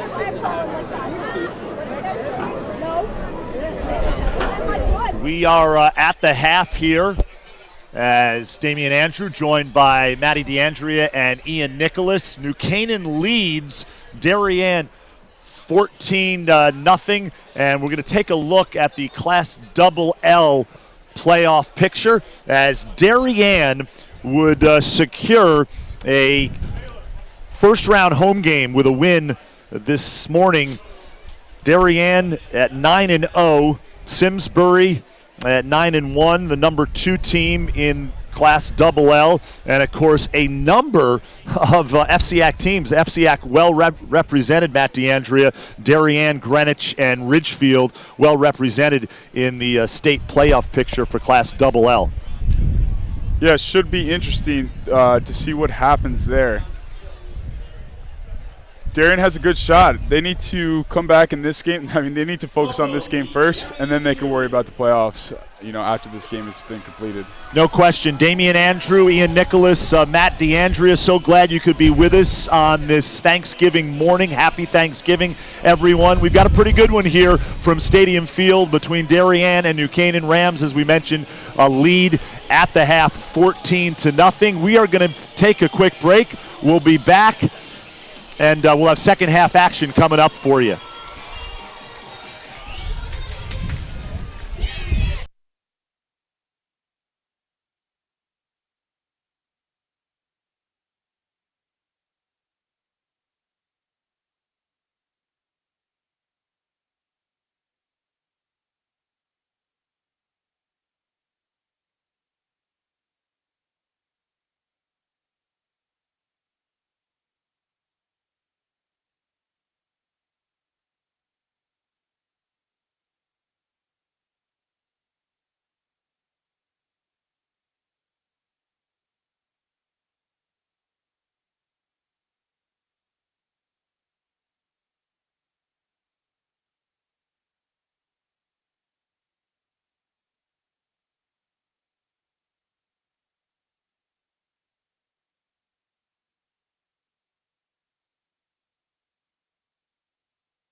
Jen? We get lower.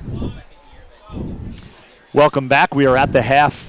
New Canaan leads Darien 14-0. Damian Andrew joined by one of my many bosses on the Darien Athletic Foundation board, a longtime board member, Jen Montanaro. Jen, Turkey Bowl 2019. Turkey Bowl back here at Stadium Field for the first time since 2012. And for those people who are at this game who maybe haven't been here in a while, a lot of changes to the athletic infrastructure here on the Darien High School campus. Yes, Damien, thanks for having me. Sure has been a lot of changes since 2012. I think about 7 years ago is when the Darien Athletic Foundation, we got started. And as you can see from the stadium field here, a lot has been done to the high school that we at the Darien Athletic Foundation are incredibly proud of. We're not seeing them in use today because it's a morning football game on Thanksgiving Day, but the LED lights are just tremendous, and they are only a couple years old, and that was a big push by the DAF and the community to get them in.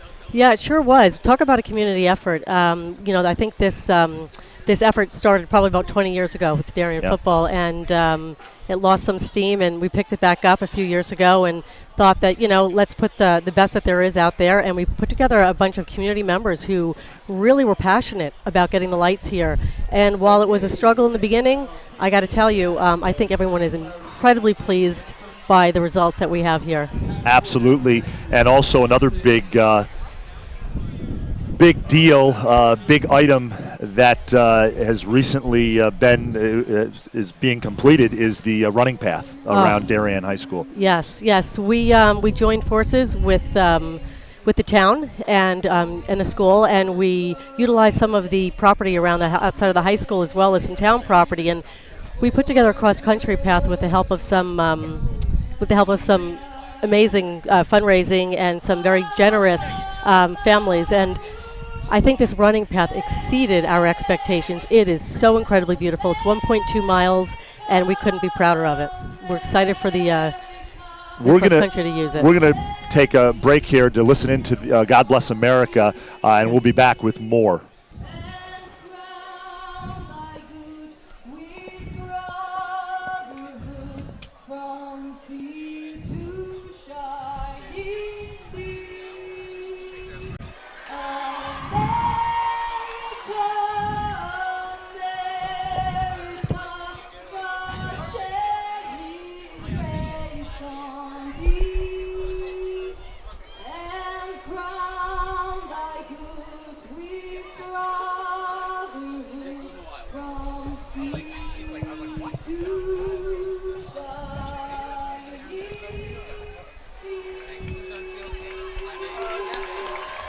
So that was Darien High School senior Shannon Flaherty, who has such a beautiful voice singing God Bless America here at the half. We are at the half.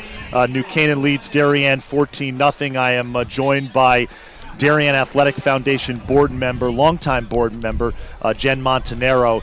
And Jen, it's hard to believe, but year 3 of DAF Media, and it's special on these Turkey Bowls and whenever New Canaan plays Darien, because we team up with NCTV, the New Canaan High School production class. The advisor on that is Roman Sobolski, and they do such a tremendous job with their students. So it's nice to kind of bring both students together from both communities in a collaborative effort, as we have a number of views on this Turkey Bowl. Well, it's funny, Damien, I was watching it from home, getting the turkey in the oven, and we wouldn't be where we are here and with the Darien Athletic Foundation and DAF Media if it wasn't for you.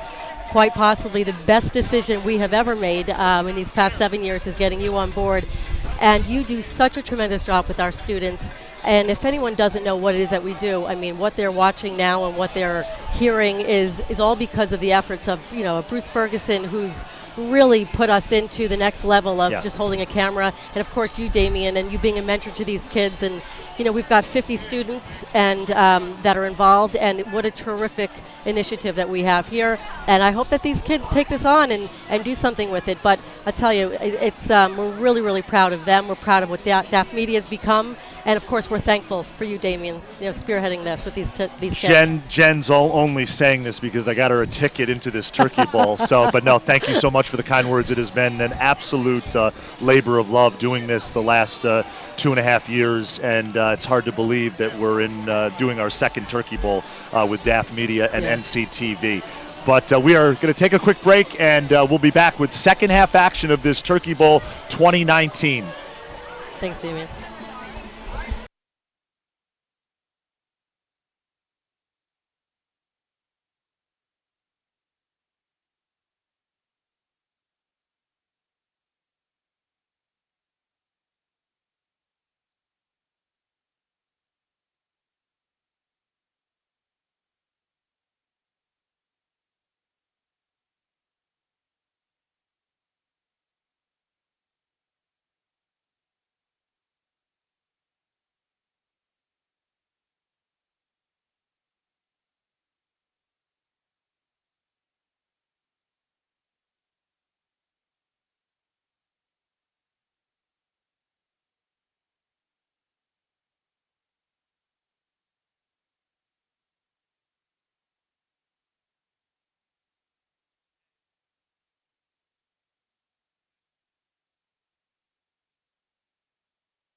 All right, we are back here at the half of this Turkey Bowl. New Canaan leads Darien 14-0. We are going to go down onto the field. Oh, we're going to hold up for just a minute. Ted Brennan is going to have Darien head coach Rob Trefone in just a moment.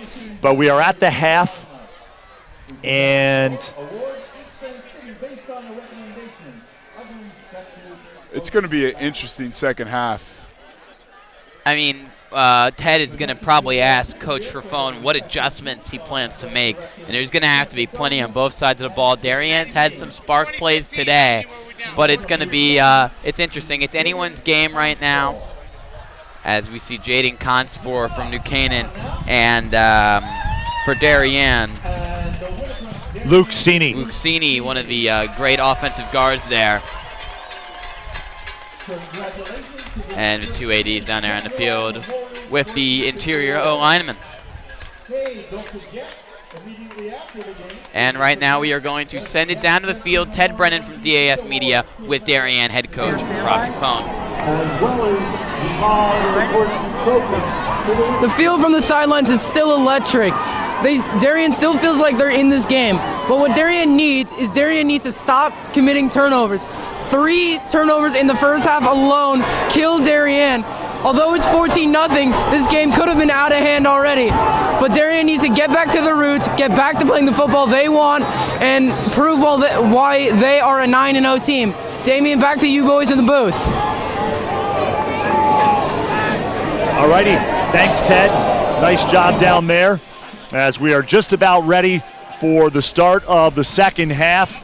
New Canaan will receive. They deferred. They won the coin toss, and they deferred to the second half, so they get the ball. As we take a look at the program comparison here, our graphics coordinator, Andrew Galwa, doing just tremendous work with these graphics. The 93rd meeting between these two, and the 26th meeting on Thanksgiving Day.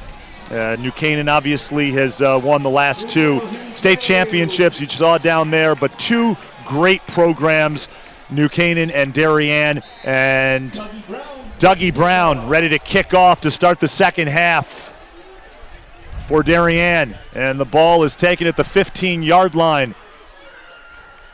It's going to be Zach LaPolice.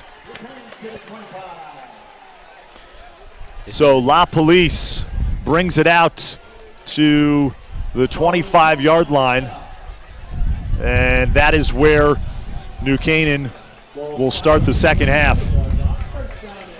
Darien's defense has had an up-and-down game today. They've generated some turnovers, but they've also been gashed by this run game. As you mentioned at the half, they can't stop a nosebleed. This run game, Drew Pine, Christian Carson, and a little bit of Johnny Wise, it's been terrific. They have to make a stop here, Matt, if they want to get back in this game. And it starts with that interior part of the Darien Blue Waves defensive line. anchored by Jackson Walsh, Teddy Christensen, and Graydon Overbeck, they need to make a difference here. They need to start playing lights out and take over this game. To run up the gut, and it's only going to pick up a gain of 1 or 2.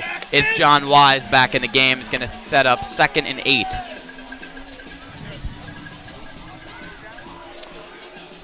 New Canaan in the white uniforms, the red helmets. They'll be moving from right to left here in this third quarter. Darien in the black uniforms moving from left to right.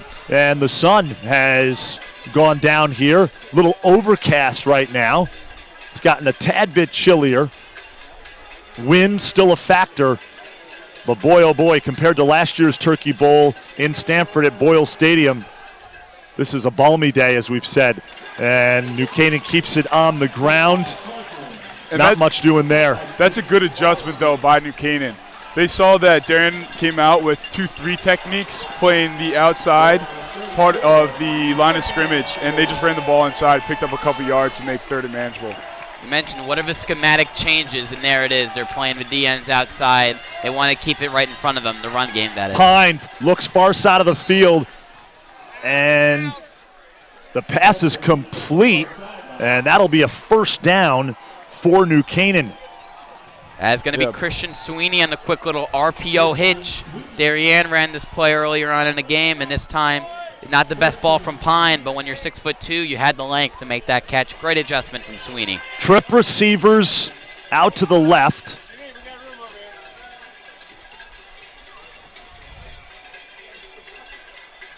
Christian Carson now in the backfield to Pine's right. And a little pitch to Carson. And he is stopped behind the line of scrimmage. Carson hasn't ran a whole lot to the outside this year. That's a new play in the playbook they've brought in.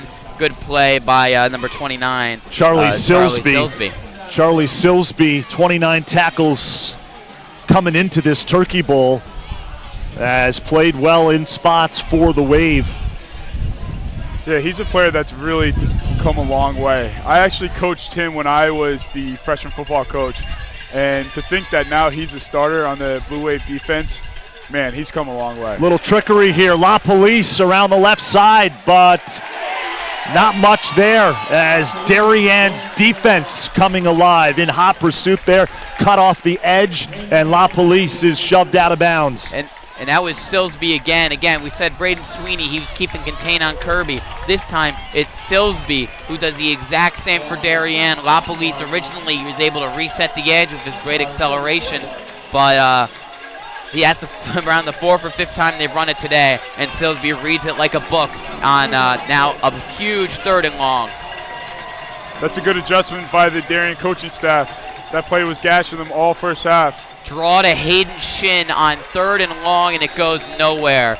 Getting tackled by numerous Darien interior D linemen. Led, though, by Teddy Christensen, who's starting to come together and having a good start to the second half.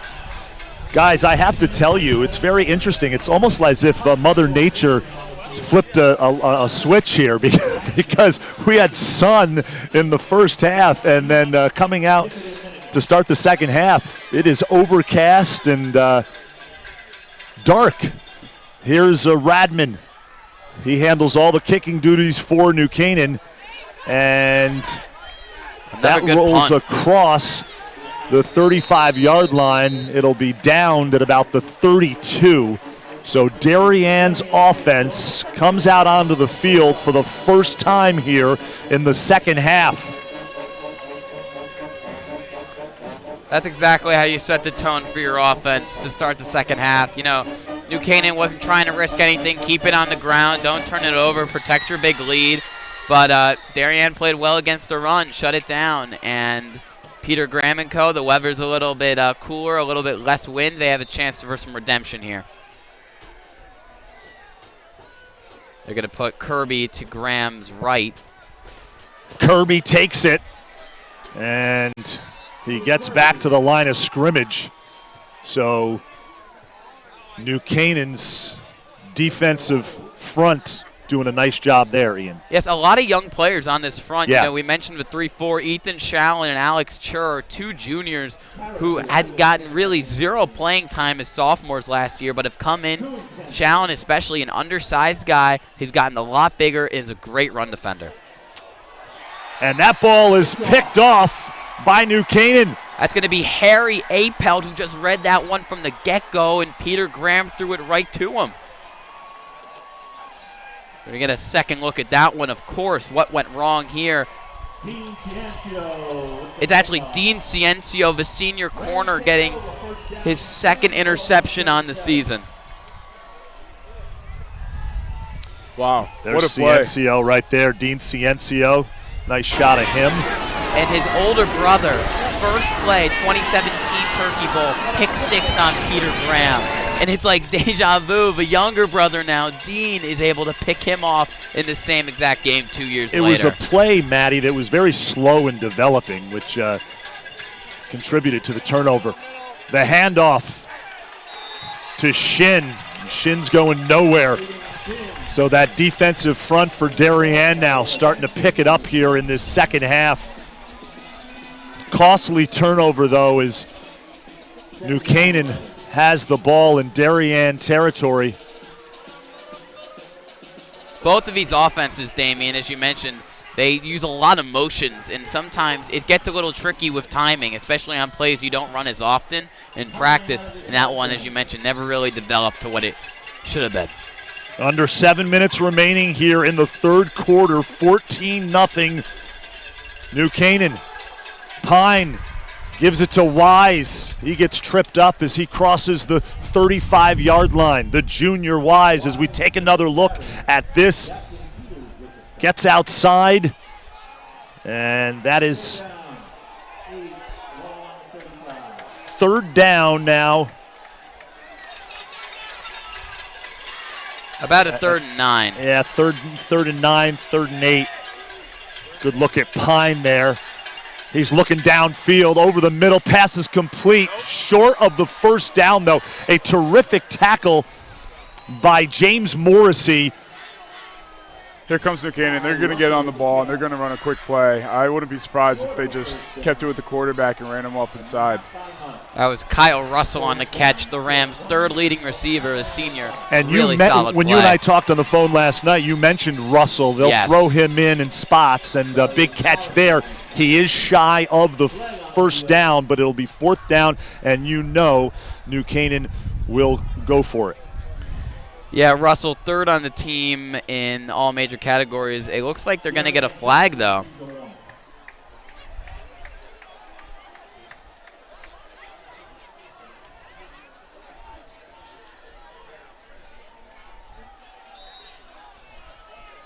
Or not. It looks like they'll just reset it. It's going to be 4th and 1 after the 7-yard grab from the senior receiver, So Russell. here we go. Big play right here, gentlemen. 4th and 1.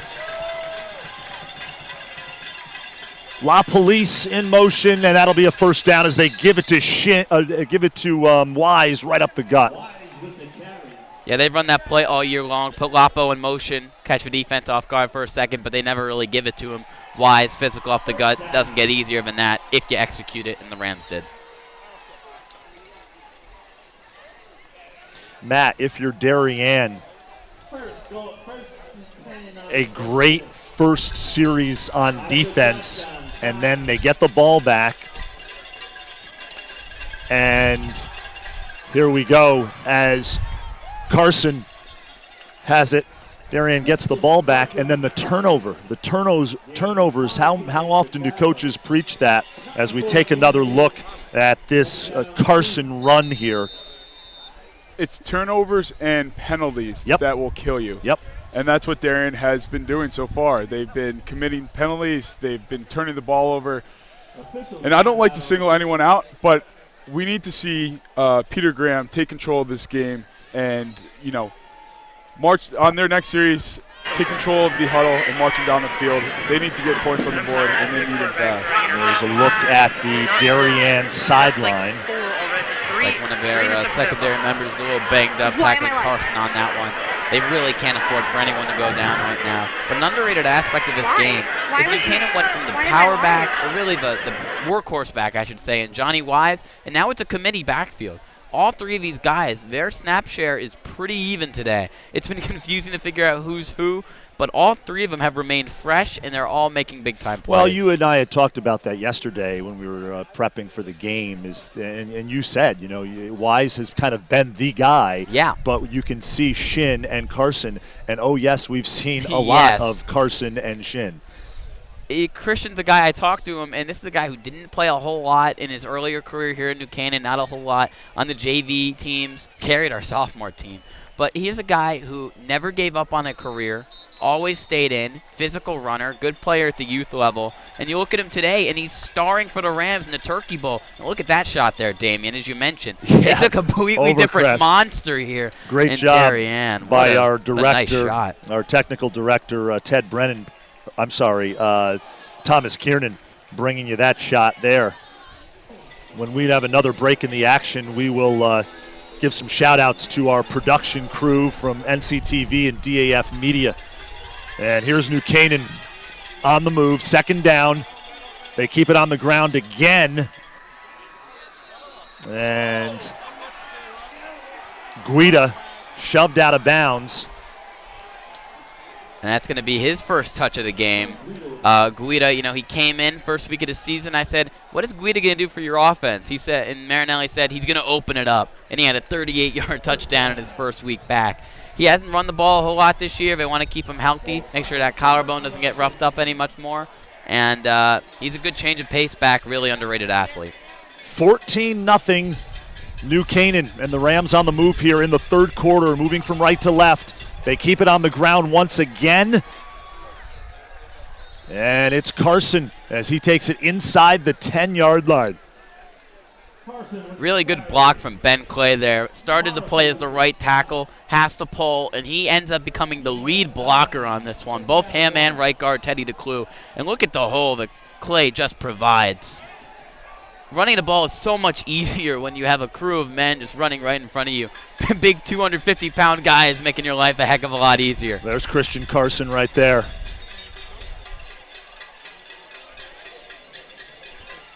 Here's Pine, going to keep it himself. Breaks a tackle as Ivanchek had him wrapped up, and Pine surges forward. Also, big Jackson Walsh was able to get to Pine's legs on that one. That's a good read. Darien just knew a run was coming, so it didn't get a whole lot. Boy, Jackson Walsh is a run stopper, right? You look run stopper up in the dictionary, and you probably see a picture of Jackson Walsh. And it's 1st and goal for New Canaan.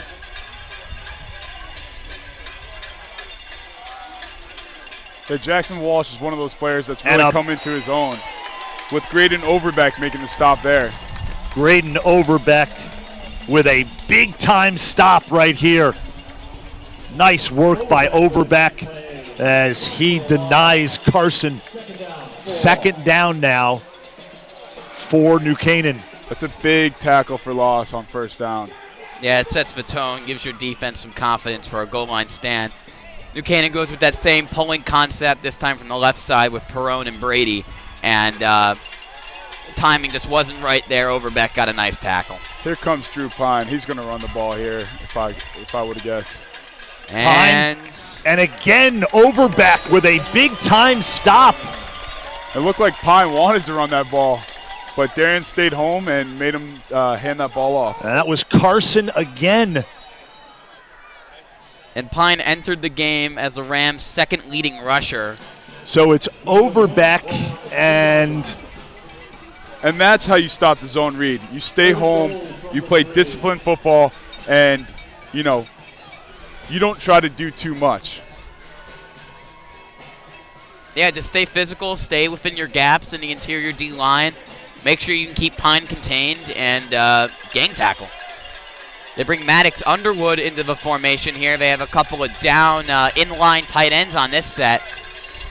And there's Carson again, and this time he finds the end zone. And New Canaan is up by 3 scores. And that is his 3rd touchdown of his varsity career. I know that means a lot to Christian Carson. a guy who entered the year as a little bit of an afterthought on the depth chart, but in this game, he's been the flat-out star. They pretty much run the same play 3 times in a row. Again, Ben Clay, Teddy DeClue, and they also bring in number 89 on that one, an extra blocker, a sophomore on that one. They just run 2 tight end set, something you don't see a lot in high school football anymore, but it works to perfection. And the point after is blocked, so it's 20-0 as we take a look at the New Canaan sideline there for a moment. Well, there's your consolation for your defense. At least you're able to block the extra point. But, you know, in an era where passing is more prevalent than ever, Matt, how do you feel that, you know, New Canaan's been dominating this game on the ground? I mean, New Canaan, they had a game plan put together, and they're coming out and executing it. That's the bottom line. New Canaan's executing, and Darien, they're shooting themselves in the foot. They're making mistakes, and, you know, they're turning the ball over. And that's what the score is indicating here. 20-0. Darien has a long road ahead of them to get back in this game. And also you mentioned, you know, the front seven is really the most consistent part of this Darien team, but today they've just been gashed back and forth. We're going to look at some of those guys that anchor the front sevens. It's Will Bothwell, who's been really quiet today for Darien, but heading into the game with 11 sacks and 11 tackles for loss. He's had 22 sacks over the last 2 years here at Darien, and Chris Caratu set the Rams single-game record for sacks in a game with 5 earlier this year, 55 tackles and 11 sacks on the year. His first year starting, taking Garrett Braden's number now at Rice. He's been outstanding on the outside. You know, what's interesting, we haven't called either of their names much this morning. 2 of the big-time players have had great regular seasons, Caratu and Bothwell, as Michael Minikis is helped off the field for Darien. Certainly not what you want to see if you're the Wave. Pretty sure he blocked the extra point. He might have gotten scuffled up, too, on that one. New Canaan about ready to kick off, up 3 scores, 20-0. Still a lot of time in this game, but it has been all New Canaan to this point. Under 2 minutes remaining in the third quarter. And Kirby takes it at the 15. Kirby has all kinds of running room down the far sideline, out of bounds inside the 40. And Will Kirby, as we are going to take another look at that, and we talk about it all the time, special teams can play such a factor in games. And here's Will Kirby as he takes it around the 15 or 20-yard line, and then he busts outside. And he had one man to beat, and that was Radman, and Radman is able to push him out of bounds. So the kicker doing a good job there as Will Kirby with a big-time play, and now Darien will take over at New Canaan's 45-yard line. Trip receivers out wide to the right. Here's Graham on the move. And Caratu, we just brought up his name, and a big-time sack. He was unblocked. I mean, there's not more you can say about that. You know, they've done a great job of blocking him up today, but you have to put at least a man, if not 2, on Chris Caratu. Great coverage on the back end. You see Drew Guida was clamped up, and 2 underneath defenders as well. Nowhere to go for Peter Graham.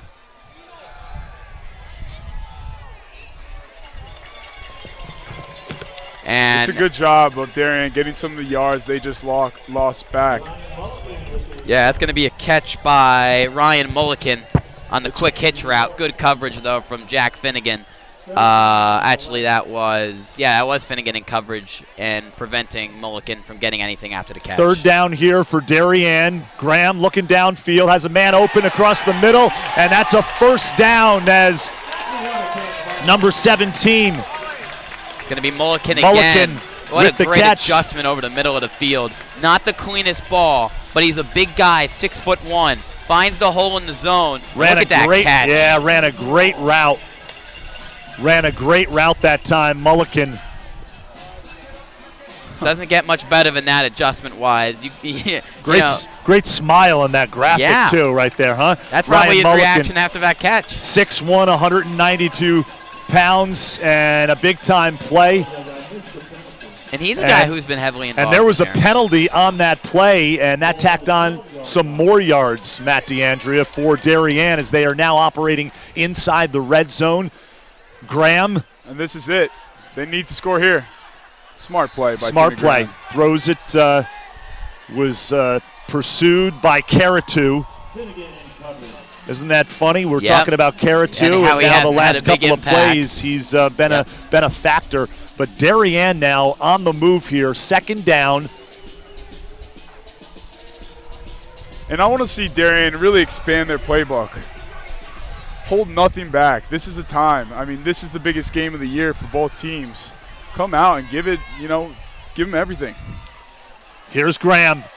Graham over the middle, throwing into traffic, and we've got a flag on the play. This is going to be a big play for Darien. Sean Gifford, the intended receiver. And it looks like that's going to be on either Drew Guida or Walker Swindell. Both of them were in coverage over the middle.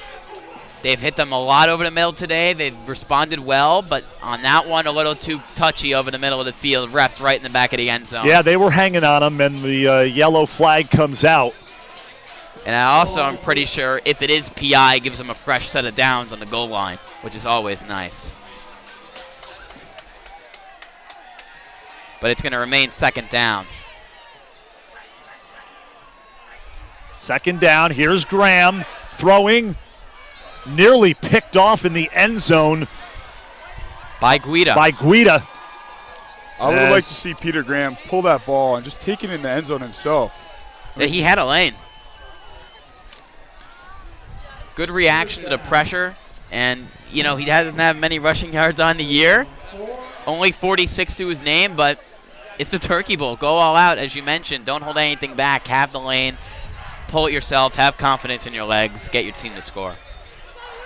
Here's Graham, and he throws behind the intended receiver, Jackson Peters. Jack Finnegan right in his face. Had to throw off the back foot. Timing was just way off. And Matt DeAndrea, we've had a lot of big plays. This might be the biggest right here for Darien. Fourth down. That it is. This is the biggest play of the game. Coach Trefone calls a timeout. With just 19 seconds left in the third quarter, Damien, this is make it or break it here. If they don't convert, it's going to be tough coming back from a 21-point deficit or 20-point deficit in the fourth quarter. Tough sledding. While we have a moment, I want to give a shout-out to our entire NCTV and DAF Media production crew. Amelie Lanoff on camera 2 here in the second half. Lucci Savini, Harry Duplac, Thomas Kiernan, our technical director. Savini and Duplac doing a great job as our senior producers. Andrew Galwa, our graphics coordinator, and he does great work. Charlotte Marr on camera 1, and she has been locked down. Davis Depp on camera 2. Fiona Stevens down on the sideline. Emily Fox down on the sidelines. Harry Lee, Davis Depp, Braden Shank. Here we go, fourth down for Darien. Big play here in this game. Graham out of the shotgun, throws into the end zone, and it's nearly picked off, and it's knocked down by number 6. It's going to be Andrew Morris. Andrew Morris, the senior. Morris, and Darien denied once again. I don't know what they were thinking on the play call there. They ran the same kind of slant concept on each of the previous 2 plays. New Canaan was expecting some kind of play over the middle, and Morris was just right there. It's an easy play for the defense. Graham had no choice with the play he was given to just chuck it over the middle of the field. But a big wasted opportunity, as you guys mentioned. That was a critical play for Darien to regain some momentum. So New Canaan takes over on downs. Here's Pine. And you can believe it's going to be a heavy dose of John Wise.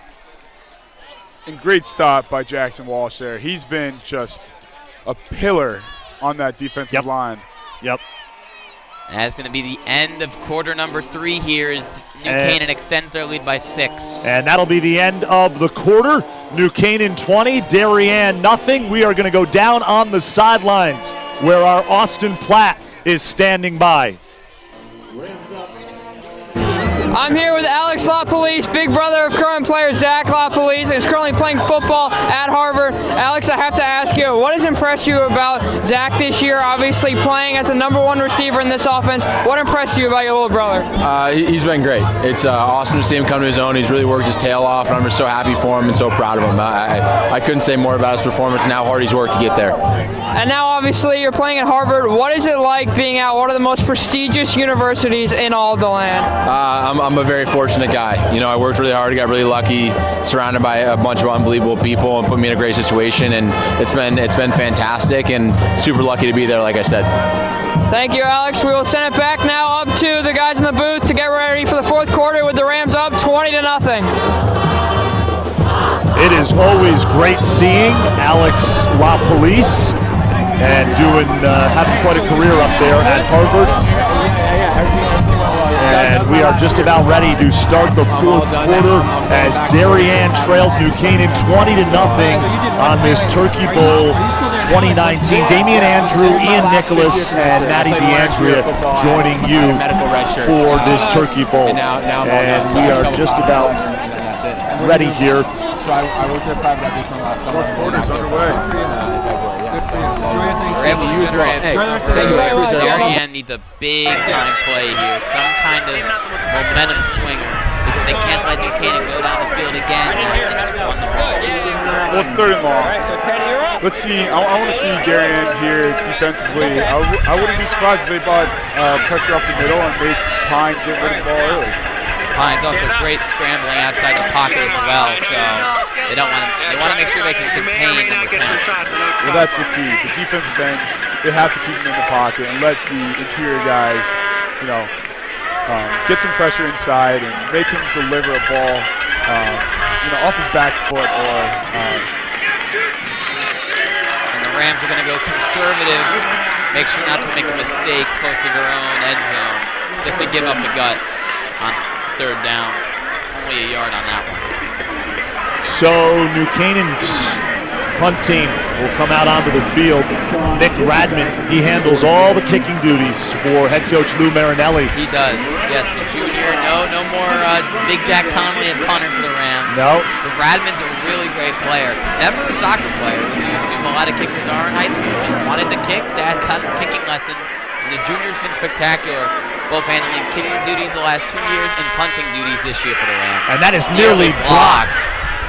As Sam Wilson coming off the edge nearly blocks it. It's fielded at around the 45-yard line. And Sean really great Gifford. coverage on the punt there. And that's a great punt as well. Punting out of his own end zone to get it to the 50-yard line. Granted, he was kicking with the wind, which might have helped him just a tad, but really just a good play by the punter. Around the FCAC, other scores going, or other games being played, I should say, on Thanksgiving Day. These schools having their own turkey bowls. Ward, big on Ludlow, and Norwalk over McMahon. And St. Joe's so impressive this season, up 28-7 on Trumbull. Last we checked, here's Graham throwing downfield near sideline, trying to get it to Gifford, but it's incomplete as Guida was there on the coverage. Not a bad ball, but Guida is just there step for step. He played strong safety last year. He was a ball hawk, but this year with the lack of depth at corner, Coach Marinelli and crew asked, the very versatile Swiss Army knife to play corner. Really good, clean coverage there. And here's Graham looking to the outside, and he will connect with Mulliken, who's run out of bounds by Dean Ciencio and Braden Sweeney after a pickup of about 9. So Mulliken, the catch there. I want to give a shout out to Ellen Ferguson, who is a Darien High School graduate studying abroad, and wish her a happy Thanksgiving. I know she is one of the many people tuning in to this live stream broadcast of the 2019 Turkey Bowl between Darien and New Canaan. And the pass is complete to Jackson Peters. Flag on the field. He takes it inside the 20-yard line. We'll see what the call is here, Maddie DeAndrea. Well, it looks like Alex Chur is waving for a hold, the nose tackle for New Canaan. So that one happened before the Jackson Peters catch. That's huge because that means that catch is going to be wiped off the board. Yeah, and Darien, that's what they need to do going forward. Just get the ball in the hands of your playmakers and let them do the rest. Yeah, we talked a lot about Jackson Peters at the outset of this game, and he is capable of breaking one anytime he touches the football. Made some splash plays early, but he's been quiet ever since. Here's Graham, flag down, and nearly picked off. Illegal motion there. That'll be motion on Darien. It's a shame because they were really starting to put together a little bit of something. Just got that first down with Peters, then you get the hold. If then you just make a simple mistake, you run these practices week in and week out. You know how you line up pre-snap. That should not happen in a game like this. It's going to be declined. Damel was the intended receiver there. So and this is where you come back to Jackson Peters. Get him the ball. Let him do the rest. Yeah. Looks like he's on one-on-one coverage to the bottom of your screen with Dean Ciencio. Could be open. Graham going up top. Far side of the field, and the pass is broken up. It's going to be Zach LaPolice on the coverage. Both guys just ran right into each other, and both of them a bit shaken up. LaPolice is okay. Let's go to those around the FCX scores, Damian. Here is Greenwich big over Staples. Wilton big over Trinity, and Harding leads Bridgeport Central. These games all being played today on Thanksgiving Day 2019. Nice job by our graphics coordinator, Andrew Galwa, who has done just a terrific job with the graphics this morning. And we're going to take a look here. We mentioned two legends squaring off this morning. Head coach Lou Marinelli, the longtime head coach of the New Canaan Rams and the longtime head coach of the Darien Blue Wave. He has turned the program around. Rob Trefone, and that's total seasons as a high school head coach. Trefone was at Brian McMahon before coming to Darien. FCAC championships, state championships. Coach Marinelli with 12. Trefone with 6 FCAC titles. And career record. How about this? Coach Trefone, by the way, he trails Coach Marinelli in career wins, but he picked up his 250th win this season, and certainly a nice addition to his already Hall of Fame resume. Rob Trefone, a 2019 Connecticut High School Coaches Association Hall of Famer. Yeah, talking to Coach Marinelli yesterday, he said Coach Trefone is the most prepared coach he's played. He just knows what he's doing. And also, you're probably wondering why Coach Marinelli is here for 39 years. It's a crazy number. He's been here since the mid-'80s. And I asked him, what keeps you going? And he talked specifically, at halftime they honored Jaden Consport. He said he coaches for players like those. The guys that, you can coach those star Drew Pines, those talents, but he coaches for the players that you see a little spark and you can turn them into something. He credited his assistant coaching staff and the Darien there, New Canaan. These are two of the best teams in the state at developing talent and turning players with a little talent into stars. Okay, 9:27 left. Well said, Ian. 9:27 left, 20-0 New Canaan. And here's Pine out of the shotgun. They give it to Wise, and he picks up about a yard. Getting back to these coaches, I talked to both of them before this game. I've known them both for well over a decade, and they are both terrific coaches. You mentioned how Coach Marinelli likes to get in there and tweak that offensive line and work with the offensive line. Both great guys, both Hall of Fame coaches, and unfortunately for one of them, they're going to leave a little bit more disappointed than the other this morning.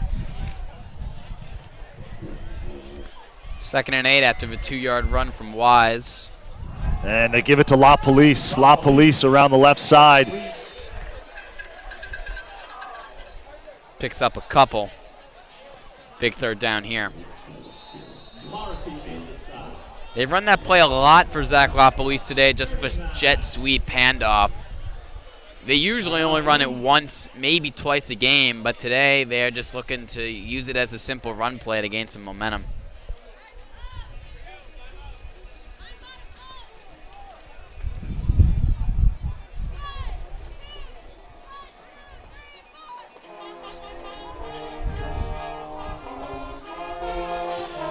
And it's going to be 3rd and about 8. They need to get it up to the 48-yard line if they want to keep the drive alive. In the second half, though, they've really kept it conservative. After taking some shots early on in the game, they're just relying on the run game. It got them that Christian Carson touchdown earlier in the 3rd quarter. And they're just looking to keep the ball in their possession. Smart move from New Canaan. Don't risk it. Keep draining clock. Keep your 3-possession lead. And that's what 39 years of experience will do. Yep. Lou Marinelli, he's no rookie here. No, absolutely. We said we'd see Wise. As I say that, of course, Pine looking downfield. He is brought down. Ivanchik. You know, Matty DeAndrea, we were talking about Ivanchik. David, the latest in a long line of Ivanchik brothers. All of them have had standout careers here, and he is only a sophomore. He might be the best of them all when it's said and done. Yeah, it's wild to think about. He's a young, emerging star. Coming off the edge, he's been able to get in the backfield constantly throughout the course of this game, and he's had a big impact so far. Yeah, Ned Brady's had an up-and-down game up against him. He's done a pretty good job of containing him outside of a few pressures. And that sack, obviously. But we haven't even talked about Will Bothwell today, the guy who has also 11 sacks, and that punt almost blocked again. That's nearly blocked. It's a good Minikis. job. Good job, though, getting that punt off. Seeing pressure in your face. A lot of punters would have shied away from kicking that ball, but he stood in there, and he delivered a strike. So Darien will take over here. The ball is spotted at the 35-yard line. Darien's own 35-yard line. Darien, Ian, up against not only New Canaan now in these final 7 minutes and 30 seconds, but the clock becoming a factor. Definitely. I was just looking, I was staring at the clock, and it's a 3-possession game. And this team has had the chunk plays today. Hopefully they get another right here. There's Graham looking for Mulligan. Pass broken up by Guida. Guida's played a nice game this afternoon for New Canaan. You know, the numbers, he's had a couple of breakups. If they don't have him in this game, it could be a completely different game. It's an inexperienced Rams secondary, and without Guida, he's really just the glue that holds everyone together, a leader. I can't tell you how deflated the coaches were when he went down with the injury earlier this year. Everyone loves Drew, and when he went down, it was just like it was so many injuries at the beginning of the year for this team. That's the reason they got off to a slow 2-2 start. But Guida was the one where you looked at it. That's not just a leader, but that's everyone loves and respects here in New Canaan. And when he's back, it's a completely different defense. Here's Graham checking his wristband. Out of the shotgun, looking downfield. Plenty of time. And Peters comes back for it, and he makes the catch at the 50-yard line. Nice play, nice route run by Jackson Peters. And a good catch, too. He nearly dropped that one for a second, but he's able to secure it with those big 6'2" frame and that hands of his. He's a really good route runner. We haven't mentioned that today. He just finds ways to get open. Nice job by our sideline camera operator, Emily Fox, bringing you that instant replay. And they try to get it to Peters again, incomplete. And Matt, let's face it, would take a monumental comeback right now. 7 minutes left, down 3 scores. It's not quite over yet. Darien needs to score fast, though, to have a chance. Need to score fast. It's second down here. New Canaan's going to run the ball. Darien's going to pass the ball from here on out. Yep. It's surprising, though. Darien hasn't come out. They haven't run any sort of trick plays. And they're running the same play over and over again. I would like to see them come out and take a shot downfield, do something creative, and just try to get the ball in the end zone. Yeah, when you see the plays New Canaan got beat on earlier this year against St. Joe's and against Richfield, they weren't necessarily trick plays, but a great catch. Nice Peters. catch. Jackson Peters across the 30, across the 25. And again, as Matt DeAndrea just said, Darien needs to strike quickly. Yeah, they're not going to go huddle here, obviously. They got to move. You have to have multiple guys on Jackson Peters this late in the game. No question. Here's Graham now, looking downfield, far sideline, throws pass incomplete as he was looking for Mulliken. And that wind starting to pick up here. Oh, that's not going to – it's like the wind is like died down at the right times for New Canaan, and when Peter Graham hits the field, it's like the wind is against him. He's had a tough sled today. He's made some solid throws through a lot of wind. And you can see the flag blowing blowing there. And back to the action, and the ball is picked off by Drew Guida as Graham was looking far sideline, and Guida steps in and picks it off. And again, another big turnover. That happened just so quickly. That was a solid ball. It was just Drew Guida all over it. You know, that's what happens when you're a veteran. Just jumps it and comes out of absolutely nowhere to make that play. There's a look at Drew Guida, 6'4", 220. And that just comes from watching film. He was clearly prepared for that play. Yes. Just waiting on it. Right when Peter Graham got rid of that ball, he made a nice undercut and picked the ball off. Give up the gut. It's going to be Christian Carson. He's had a fantastic game, including a touchdown. He gets this one up to the 30 for a gain of about 5. Yeah, I mean, he's a guy, he can play both corner and he can play safety. A veteran leader, had 6 picks last year. That's number 1 on an injury-shortened season this year. And it's probably going to put the icing on the cake here with just under 6 minutes left in this one. It's going to be 2nd and 3 after a 7-yard Christian Carson run, who's emerged as the surprising workhorse for the Rams run game this morning. We're going to go trips right to the bottom of the screen. Can't get Darien with the hard count. Now, Darien, they've been plagued by the occasional penalty today. It's really set them back and killed a lot of their momentum, Matt. Yeah, and big shout out to the New Canaan defensive coordinator. He scripted up a great game plan, and it's not common that Darien doesn't get, any points. Yes. I mean, held to a shutout today, that's very shocking to me. I mean, it hasn't been a bend not break game. I mean, there have been the moments. Peters has had big plays. They've had big shots down the field. It's just Coach Chris Silvestri. He was a former running back. He was a former top player in the state back in the late 90s. He knows how offensive players work. And now he's a defensive coordinator. Coach Marinelli told me he loves to dial up those crazy blitzes.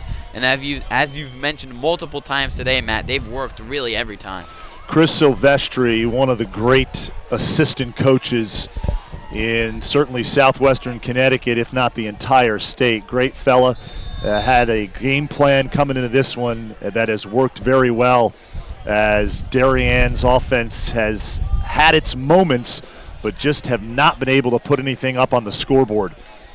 And with under 5 minutes remaining, it is 20-0 New Canaan.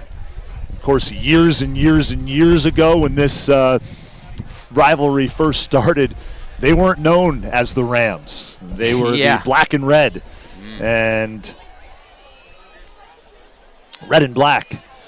And Carson rumbles his way for a couple of yards. I love the reaction from Drew Pine. It only picks up 1 or 2 yards, and he's like extremely disappointed, down 20-0, like he's clapping his hands and wishing that one for a bigger gain. That shows you the kind of competitor Drew is. The game might pretty much be over score-wise, but you got to practice. You got to get better every single play. You can never take a play off. He knows that. He's been a starter for 4 years. And to show how dedicated he is and how tough he's played in this game really shows you the kind of guy Notre Dame is getting next year. Competitor-wise, that is. Just under 4 minutes left in this one. They're going to line up in the I formation with Johnny Wise directly behind Drew Pine of a shotgun. And here's Wise again across the 45-yard line.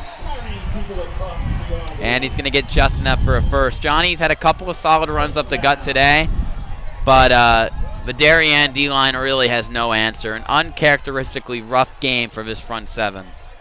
Sam Wilson had that big pick earlier, but we haven't called his name a lot. You know, it's just been great blocking at the second level, Matt.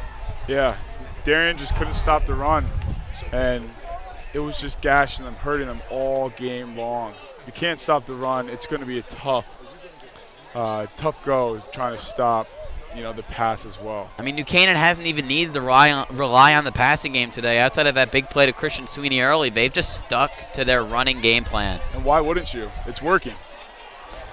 And New Canaan continues to run the football. I want to give a quick shout out to a friend of mine, David Genovese, and his family watching this live stream, doing a terrific job tuning in.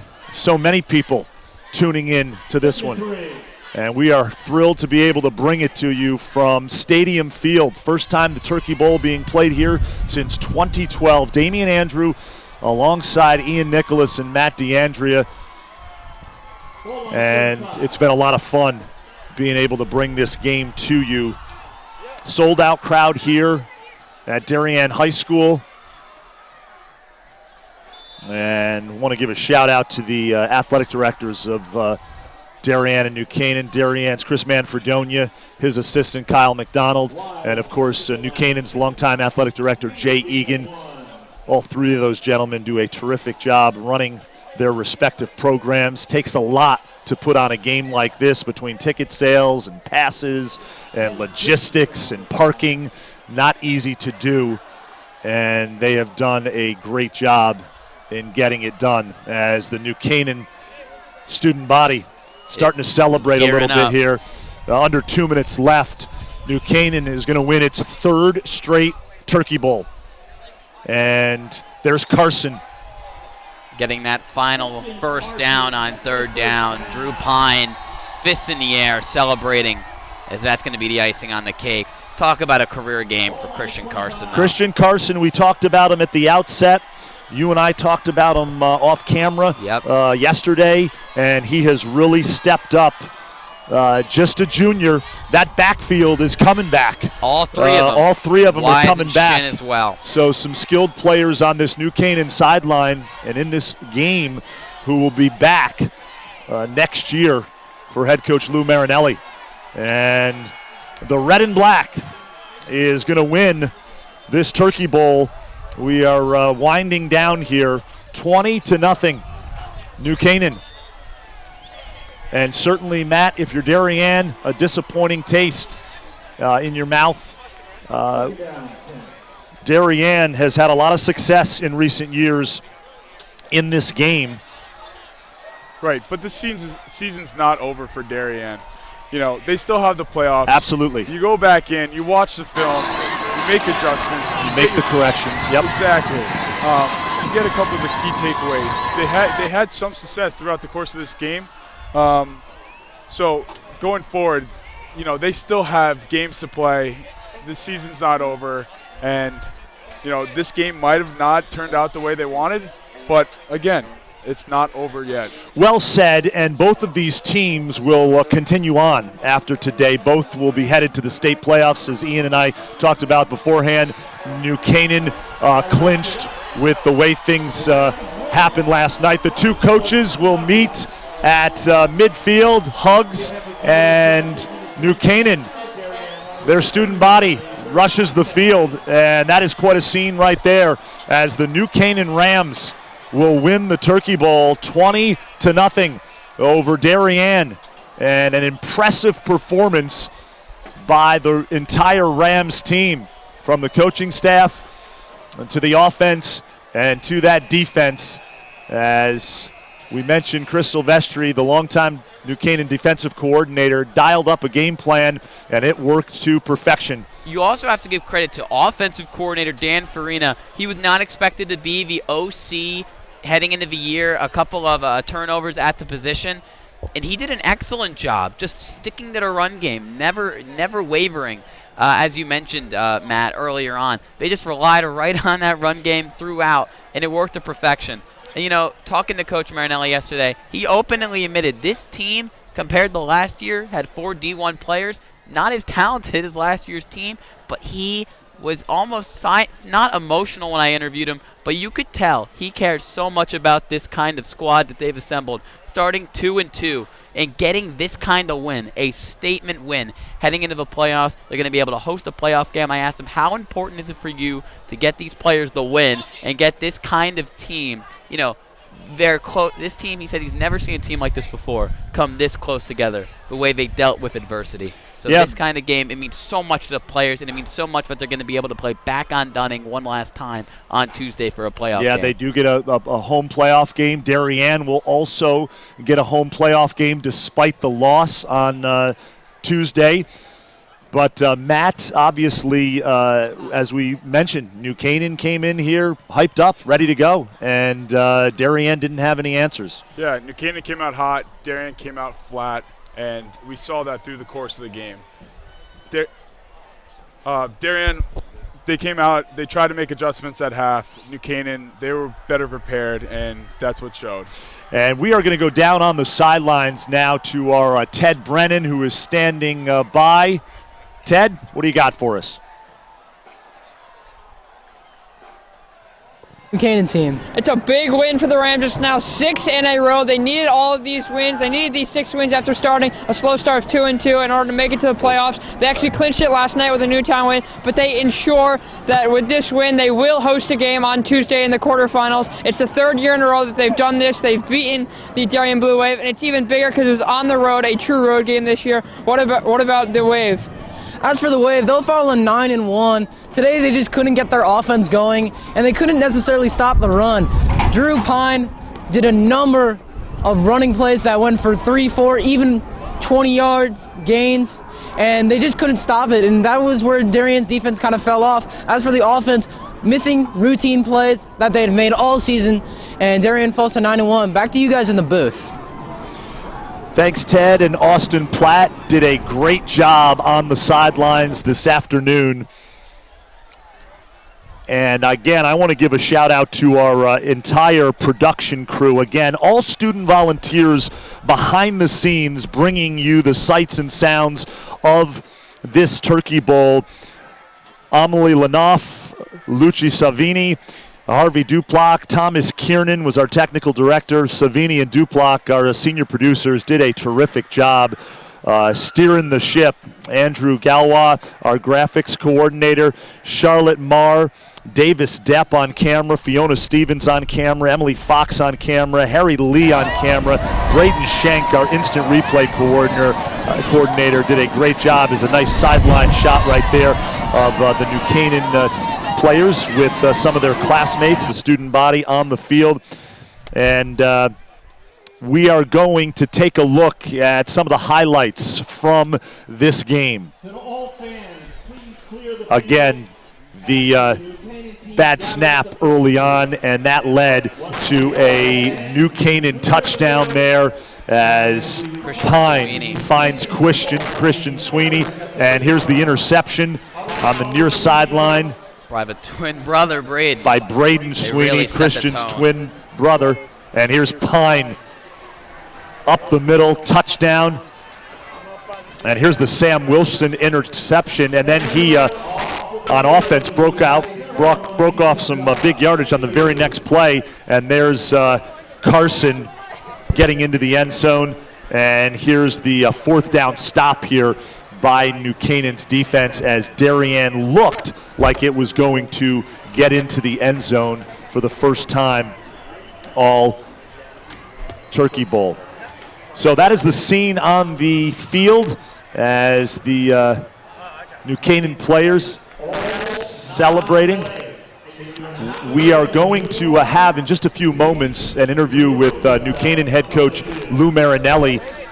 Big win. Thanksgiving dinner will taste a little bit better if you're Coach Marinelli. And Coach Marinelli is with our senior producer, Harvey Duplac, who is bringing him over to our Austin Platt, who will talk to Coach Marinelli.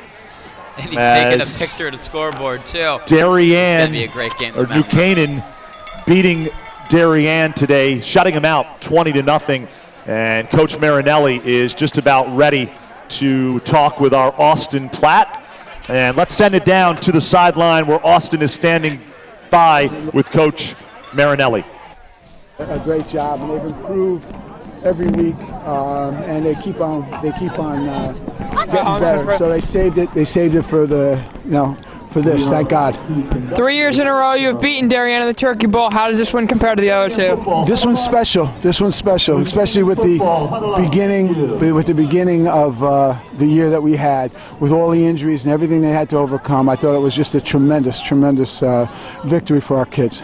And Coach, with this win, you ensure that you will have a home game on Tuesday. What does it mean for the seniors that you go out and get to play on Dunning one more time? I hope that's true. I don't know whether that's official yet, but I know this, that these kids have worked hard and they deserve it. I'm so happy for our senior class. Thank you, Coach.